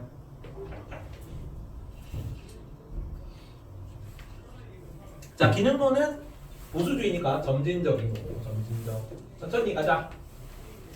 갈등론에서는 여기는 급진적인 거고, 혁명, 급진적인 혁명.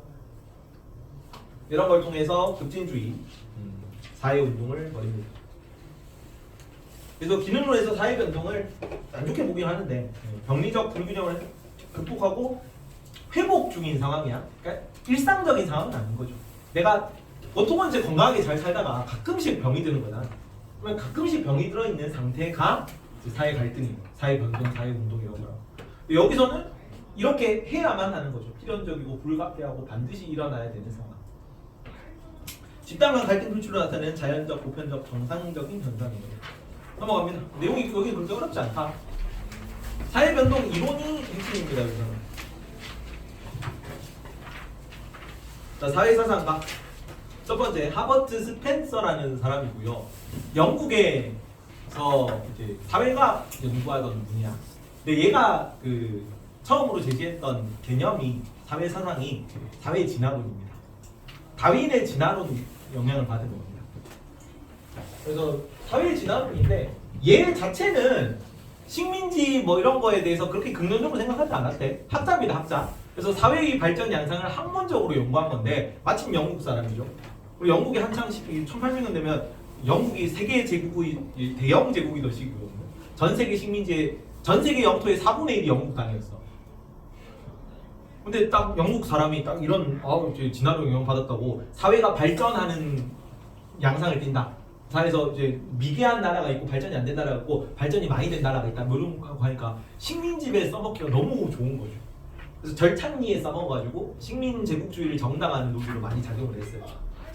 뭐 그 키플링이라고 정글북 작가거든요. 키플링이 지금 시가 있어. 얘 어렸을 때 인도에 살았거든. 그래서 얘가 쓴 책 이름이 정글북이다. 정글북.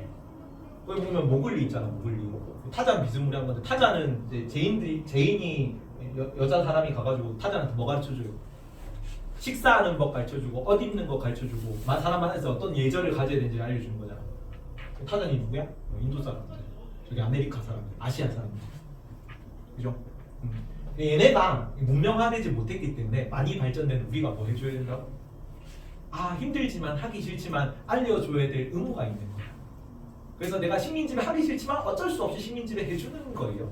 그래서 쓴 시가 뭐야? 시 제목이 백인의 짐이다. 백인의 짐. 백인이여 의무를 져라. 책임을 다해라. 내가. 일본 식민지 정당한 논리가 정확히 이거랑 똑같죠. 자기네들은 메이지 유진 해봤잖아. 우리는 안 해보고. 그래서 너네 잘 모르잖아. 근대하는 거 우리가 알려줄게. 그 식민지배 이런 거죠. 이런 거. 근데 그런 맥락이 반영돼 있는 거다. 자 보면 1번 사회 변동은 단선적인 발전 과정입니다. 단선적. 선이 하나야. 곡선이 없죠. 어디로만 가? 쭉 위로만 가. 단선적 발전 과정이에요. 라이크 뭐와 같이? 생물의 진화와 같이. 근데 이때는 진화론 초기에 다윈 진화론 때도 다윈이 사실 이런 얘기를 하진 않았거든요. 뒤로 가는 것도 진화다. 퇴보하는 것도 진화야. 나아갈 진짜에 배를 받잖아. 어딘가로 나아간다는 얘기죠. 진화는. 그 에볼루션이 밖으로 돈다는 얘기거든. 볼브가 돌다죠. 어디로 도는지는 모르는 거지. 이게 항상 발전의 방향이 아닐 수는 있어. 그냥 그 사회에 가장 적합한 형태로 나아간다고. 사람이 다시 원숭이로 될 수도 있어요. 사람이 체구가 더 왜소해질 수도 있어. 근데 극한 빈관계가 닥쳐가지고 먹을 게 없어. 먹을 게 없으면은 그 기초대사량이 낮은 게 우월한 유전자야. 생존에 유리한 유전자지. 예전에는 비만 유전자가 우월한 유전자였어요. 원시 시대 때는 먹을 게 많이 없었잖아. 근데 오늘날에 먹을 게 넘쳐나니까 비만 유전자가 좀 안 좋은 유전자로 보이는 거지. 그래서 어떻게 될지 모릅니다. 근데 이때는 그거를 잘 그런 인식이 없던 시절에서 진화가 무작이라는 게 잘 모르던 시절에서 진화는 항상 원숭이에서 사람이 되는 방향으로만 작용한다고 봤어. 그래서 생물의 진화처럼 단선적 발전 과정이다. 근데 순환론은 이에 비해서 어떻게 보냐면 사회 변동은 성장, 쇠퇴, 해체의 어떤 과정? 반복적 순환 과정입니다. 계속 반복되는 거예요. 이 순환론을 얘기한 사상가는 이븐 할둔이라는 사람이거든요. 이슬람 역사가입니다. 근데 얘는 이슬람이 유목 국가죠. 낙타 타고 말 타고 다니는 애들이잖아. 양떼 치면서 이렇게 댕긴 애들인데. 근데 역사 자기가 그 맘루크 왕조식이 역사학자인데 유목민족 역사를 딱 보니까 어떤 느낌으로 역사가 흐르더라. 이거는 중국 왕조도 똑같아요. 일반적으로 중국 왕조나 이슬람 왕조는 다 어떤 역사 발전 양상을 띠냐면 농경 국가가 먹을 게 많습니다. 뜯어먹을 게 많지. 문화가 많이 발전해. 안정적이죠. 농사 지으면서 잉여 생산물 많아가지고 문화를 꽃피우고 이럴 수 있단 말이야. 근데 이제 농사 짓고 이러다 보니까 뭐는 상대적으로 약하냐면 군사력은 좀 약해요 일반적으로. 유목 국가에 비해서 얘는 평상시에 군사 훈련을 할 수 있는 체제가 아닙니다. 농사 지어야지. 농한기 때만 잠깐 불러가지고 이제 군사 훈련하고 막 제한적으로 한단 말이야. 근데 유목 국가는 얘네는 맨날 말 타고 다니잖아. 부족 원 전체가 그냥 자체로 전투민족이에요. 전투민족. 그리고 뭐 그 사료마다 좀 내용이 되게 많이 다르긴 한데 일반적으로 기병대 보병은 1대10 비율로 교환비를 치거든요. 부족 하나가 여기 있는 뭐 병사 뭐 10배 이상의 힘을 낸다고. 심지어 아이랑 여성들까지 다 맨날 말 타고 다니잖아요. 전투 전부 다가 전투 요원인 거죠. 그래서 여기가 먹을 게 많고 여기는 군사력이 약하고 하니까 당연히 유목민족이 어떻게 하는 거야? 군사력은 강하고 먹을 게 없잖아. 쳐들어가는 거죠. 쳐들어가서 정복 왕조가 된단 말이야. 정복 왕조가 되면 어떻게 돼? 얘네가 농경민족화돼요. 다시 문화를 꽃피우고 군사력이 약해질 거야. 그죠? 역사적으로도 그래요. 당나라가 원래 그 정복 왕조다. 그 당나라 애들이 선비족 애들이에요. 근데 자기네들이 우리는 중원을 계승했다면서 한족 문화를 자처합니다. 그래서 일반적으로 한족 문화로 치는데 좀 애매한 부분이 있어요. 혈통적으로 얘네가 한족이 아니기 때문에. 근데 결과적으로 이제 뒤에 나중에 송, 요, 금, 원, 명, 청 이런 거 금, 원, 명, 청 이렇게 가거든. 송나라 한족 왕조란 말이야. 요 나라 기병 왕조로 거의 밀어내는데 이제 거의 밀어내다 실패. 금나라가 남송까지 밀어내고 결국 정복 못하고 실패. 원나라가 정복한단 말이야. 원나라가 정복하고 얘가 이제 이 원나라에서는 이제 농경민족화 되는 거죠. 여기서. 그러다가 이제 명나라가 밑에서 치고 올라가서 실패. 다시 명나라가 중원을 정복하고 나서 좀 잘 먹고 잘 살다가 다시 청나라가 정복하는. 이런 식으로 계속 흐른다. 그렇지? 그래서 역사가 어때? 농경민족이 잘 살고 있는데 유목민족이 쳐들어왔다가 유목민족이 농사짓고 살다가 군사력이 약해지고 그럼 다시 다른 유목민족이 성장해서 농경민족을 치고 다시 농경민족화되는 반복 과정이라고 설명하는 게 순환론이야. 그래서 사회의 변동은 성장, 쇠퇴, 해체의 반복적 순환 과정, 유기체의 일생 같다고 봅니다. 태어나서 성장하고 그다음에 나이가 들고 쇠퇴하고 소멸하고. 그래서 사회 변동이 항상 저기 진화론으로 갑니다. 3번 진화론. 사회 변동은 항상 진보를 의미해요. 반드시 진보합니다. 역사는. 그래서 단순한 건 복잡해지고 원시적인 건 문명화되고 미신은 합리성으로 비이성은 이성으로 개발도상국 선진국으로 발전한다고 봐. 근데 순환론에서는 사회 변동이 항상 진보는 아닌 거지. 발전 퇴보 양상이 주기적으로 그냥 같이 여러 번 나타나는 것일 뿐인 거예요. 그래서 발전 퇴보 양상이 주기적으로 반복되기 때문에 필연적 진보 쇠퇴의 순환적 변동을 분석하는 겁니다. 왔다 갔다 지금이 쇠퇴기네. 조금 있으면 멸망하겠네. 그러면 멸망하고 나서 다시 무언가가 등장하겠지. 이렇게. 4번 진화론 비교적 단기간일까 장기간일까? 반선론. 단기간이겠죠. 발전하는 여기 이게 순환론이란 말이야. 순환이 왔다 갔다 하고 있죠.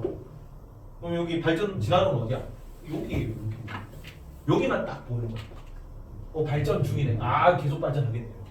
하다가 쇠퇴하고 나면 뭐가 좀 하다가 한참 관심이 없다가 발전하네. 요거만 딱 본다.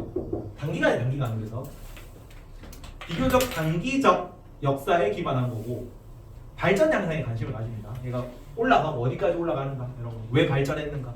왜 서구 문명이 동양 문명을 지배할 수밖에 없었나? 이런 거에 주목한다. 근데 순환론에서는 비교적 여기는 장기적이겠죠. 전체 과정을 다 보는 거잖아. 왔다 갔다 하는 거를 넓게 보는 거라서 장기적인 역사에 기반합니다. 흥망성쇠에 관심이 가져요. 멸망하는 이유는 뭐야? 어떤 문명이 다시 성장하는 이유는 뭐야? 얘가 어떻게 발전할까? 얘가 다시 쇠퇴하면 왜 쇠퇴할까? 이런 거에 관심을 가져요. 그래프는 보면 알겠죠. 진화론이 발전, 순환론이.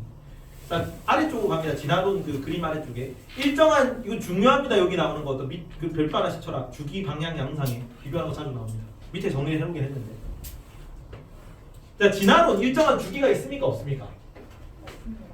반복되는 주기가 없어요. 이렇게만 딱 가는 거야. 주기 x. 여기는 주기가 있지. 이게 아닌 주기잖아. 맞다. 요게 요렇게가 한 주기. 요렇게가 한 주기. 요렇게가 한 주기. 맞다. 한 주기. 그래서 주기는 있고 여기는 방향이 있어 없어? 방향이 있지. 위쪽 우상향하기만 한단 말이야. 오른쪽으로 위쪽으로만 계속 가기 때문에 방향이 있어요. 여기는 방향이 있어 없어? 방향이 없어. 왔다 갔다 계속 바뀌는 거죠. 어디로 갈지 모르지. 여기 갔다가 뭐 이렇게 그려줄 수도 있겠지. 이렇게 그려줄 수도 있단 말이야. 어느 방향인지 몰라요. 지금 내가 어디인지도 모르고. 그래서 방향이 없고 양상은 있어 없어? 발전하는 양상이 있고 순환하는 양상이 있어요. 모양 형상이야 양상은. 그래서 양상은 둘 다 있습니다. 교집합으로 나올 거예요. 알았죠? 자, 사회 발전을 신봉하는 6번 낙관적 태도입니다.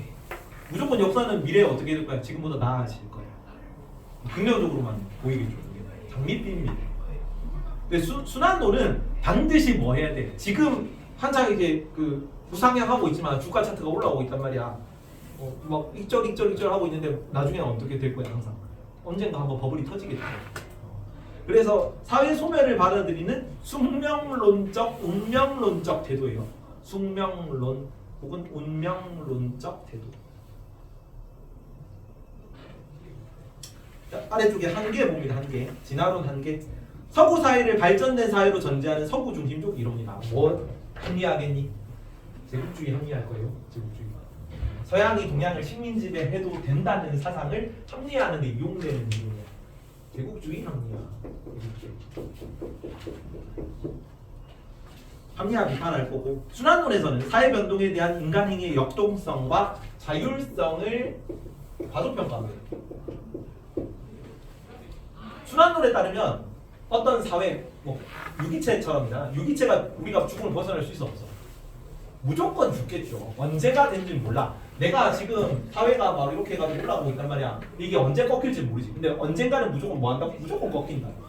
이게 안 꺾일 수는 없어요. 순환하기 때문에. 그러면 인간이 뭔가를 한다고 해서 우리가 이 사회가 멸망하는 거를 바꿀 수 없습니다. 마치 개별 생물체가 죽음을 벗어날 수 없듯이. 어떤 수단을 쓴다고 하더라도 결코 죽음을 벗어날 수는 없죠. 해피할 수는 없단 말이야. 여기도 인간이 아무 역할도 할 수 없어. 사회가 멸망하는데 잠깐 연장할 수 있을 뿐이지. 인간이 사회 멸망을 막을 수 있는 건 없다고 봐요. 그래서 숙명론적이고 운명론적인 거지. 그렇기 때문에 인간의 자율성, 역동성을 과소평가한다, 반가한다는 비판을 받습니다. 한계 봅니다. 진화론 한계 두 번째. 중단기적 사회 발전 양상에만 집중한다. 좀 짧은 기간 혹은 조금 약간 중간 정도 되는 기간 여기만 딱 보는 거죠. 중단기적. 장기적인 거. 그래서 사회 쇠퇴, 멸망 이런 걸 설명할 수 없어요. 반대로 순환론은 장기간에 걸친 사회 변동을 주 대상으로 합니다. 중단기적 사회 변동, 짧은 기간은 사실 설명하기 힘들어. 지금 어디 그래서 바로 내년에는, 내후년에는, 10년 후에는 어떻게 돼? 잘 몰라. 죽을 수도 있고 더 올라갈 수도 있지. 진화론 밑에 미래 예측이 가능합니다. 미래는 어떻게 될 거야? 발전하겠죠. 무조건 발전하는 거지. 하지만 모든 사회가 같은 방향으로 발전하지 않아요. 같은 방향. 발전을 안 하는 사회도 있잖아요. 계속 쇠퇴하기만 하는 사회도 있고. 혹은 뭐 누군가는 많이 발전하고, 누군가는 급속도로 발전하고, 누군가는 천천히 발전하고. 양상이 다 다른데 그냥 무조건 발전할 거야 라고 퉁치는 거니까 모든 사회가 같은 방향으로 변동하지 않는다. 하락하는 국가도 있을 거 아니야. 쇠퇴하는 국가도 있는데 거기에 대해서 설명을 못합니다. 설명에 관심이 없어. 관심 자체가 없기 때문에. X. 순환론에서는 현재 사회가 거대한 순환 과정 중 어느 단계인지 알 수 없다. 지금 얘가 언제 올라갈 거고 언제 내려갈 거고 그건 정해져 있지. 반드시 올라가고 반드시 내려갈 거니까. 하지만 지금이 요즘이에요. 요즘이 더 올라갈 건지 더 내려갈 건지 몰라요. 여기도 지금 이게 이 정도 내려왔는데 이게 저점인지 아니면 이게 바닥 치고 올라갈 건지 아니면 계속 떨어질 건지 몰라요. 주식 같은 거. 그래서 현재 사회가 거대한 순환 과정 중 어느 단계인지 알 수 없기 때문에 미래 예측 대응이 힘듭니다. 미래를 예측할 수 없지. 여기는 예측할 수 있죠. 발전할 것이다. 비교하는 선지로 나올 거예요. 주요 선지 분석이 굉장히 중요합니다. 많이 나오는 선지입니다. 자, 진화론 순환론 봅니다. 주영아 13번. 진화론이 일정한 방향을 가집니까? 진화론 방향을 가져요. 가지죠. 우상향하는 거 있잖아. 방향 가진다고 했다. 나무 순환론 일정한 방향을 가집니까? 14번. 일정한 방향이 없죠. 내가 지금 어디 있는지 모른단 말이야. 계속 왔다 갔다 하거든. 방향이 없어요. 서윤아, 15번. 일정한 주기를 가진다. 지난번에 주기 있었습니까? 주기 없어요. 계속 그냥 같은 쪽으로만 계속 가고 있는 거죠. 주기는 한 패턴이 반복되는 한 패턴을 주기라 그래요. 주기가 나타나니까. 15번 주기 없고요. 16번 순환론. 찌우 16번. 일정한 주기를 가진다. 순환론 주기 있니? 여기는 주기 있죠. 하나 더 하세요. 양상을 띈다. 진화론 17번. 진화론은 일정한 양상이 보이니? 일정한 양상이 있죠. 계속 우상향하는 양상. 성민아 18번. 순환론이 일정한 양상을 띱니까? 일정한 양상을 띄죠. 계속 반복되는 양상. 18번 오고. 채원이 19번. 변동 방향을 기준으로 사회 변동을 설명한다. 19번 맞을까? 맞아요. 변동 방향이 어느 방향이야? 우상향이야. 밑에 보면 여기 하나 더 하고 민건아 20번. 순환론이 변동 방향을 기준으로 사회 변동을 설명하니? 맞아요. 이거는 밑에 첫 번째 별표에 돼 있거든. 순환론, 진화론, 순환론 모두 변동 방향을 기준으로 사회 변동을 설명하는데 변동 방향이 일정해, 일정하잖아. 우상향. 진화론이고 일정하지 않아? 하여튼 그 변동 방향이잖아. 일정하지 않는 변동 방향으로 사회 변화를 설명하고 있죠. 그래서 요거는 일정하지 않는 양상이 보이니까. 그래서 일정하지 않으면 순환론입니다. 다음 민건이 21번. 사회 진화를 부정하지 않는다. 진화론 사회 진화 부정하지 않겠죠. 이거는 오고 하나 더 하십시오. 순환론 사회 진화를 부정하지 않습니까? 이것도 맞아요. 밑에 두 번째 별표 봅니다. 순환론도 사회 진화를 인정하는데 단지 뭘 인정한다고? 쇠퇴도 인정한다. 쇠퇴도. 진화도 인정하지. 근데 쇠퇴도 있어. 쇠퇴도. 그래서 둘 다 인정하기 때문에 여기도 옳은 사실이고 진화론 당연히 사회 진화를 부정하지 않겠죠. 23번 주영이. 자, 진화론은 생명종의 다시 유기체를 기반으로 사회 변동을 분석한다. 진화론 맞아? 맞아요 이거. 생명종의 진화를 가지고 생명종도 유기체잖아. 근데 종이 진화하는 거, 우상향 계속 이 원숭이에서 인간으로 가는 거 그런 것도 유기체를 기반으로 사회 변동을 분석한 거죠. 발전하는 방향으로만 분석한 것입니다. 23번 오고. 순환론은 유기체 기반 사회 변동 맞죠 이거는? 한 생명의 성장, 쇠퇴, 멸망 이런 걸 가지고 구분한 거란 말이에요. 요 선지들이 이제 요 뒤에 문제 내용도 나올 겁니다. 5분 남았는데 하나만 다시 풀어보자. 44번 봅시다. 44번 몇 분 남았냐? 2분 남았네. 44번 보고 마칩니다. 자, 50페이지 수능상문. 자, 각국은 종교에 기반한 강력한 악권을 바탕으로 지역 패권을 장악해 나왔고 강압적 통치, 극경한 제도 변화로 불만이 누적되어 왔고 교훈을 삼아서 종교를 토대로 왕권체계를 벌이고 국가의 영향을 확대해 갔어. 현지적인 소멸 탄생 과정 속에서 소멸 탄생이니까 뭐야? 이거는 순환론인데 사회 요구에 대응하여 체계적으로 분화된 사회로 나아가는 양상은 사회의 요구에 대응하여 체계적으로 분화된 사회로 나아가는 양상은 각국뿐 아니라 대부분의 국가에서 나타난다. 진화론이야 이거 진화론. 위에 보면은 뭐 안정적이고 효율적인 생존 체계를 수립하여 국가의 요구를 다시 확대해 나갔잖아. 그러니까 전체적인 거 문맥은 전체적으로 순환론을 얘기하고 있는 것 같지만 그게 낚시거든요 이게. 밑에 보면은 통치 체제의 소멸과 탄생의 과정 속에서 요구에 대응하여 체계적으로 분화된 사회로 나가는 양상, 이건 사회가 발전하는 양상이야. 이런 발전하는 양상은 각국뿐 아니라 대부분의 국가에서 다 발전하고 있는 거가 나타난다고. 순환론 속에서 요거에 주목하고 내 애들이 순환론으로 풀어가지고 좀 틀렸어요. 이 작년 수능이다. 작년 수능 정답률 50%. 이게 해석이 조금 어렵게 나오긴 했어. 근데 내용이 선지가 그렇게 어렵지 않죠. 선지가 어렵지 않기 때문에 지식문 가지고 좀 낚시를 하는 겁니다. 여기까지만 합시다. 뒤에 더 풀 문제 시간이 없네요. 끝.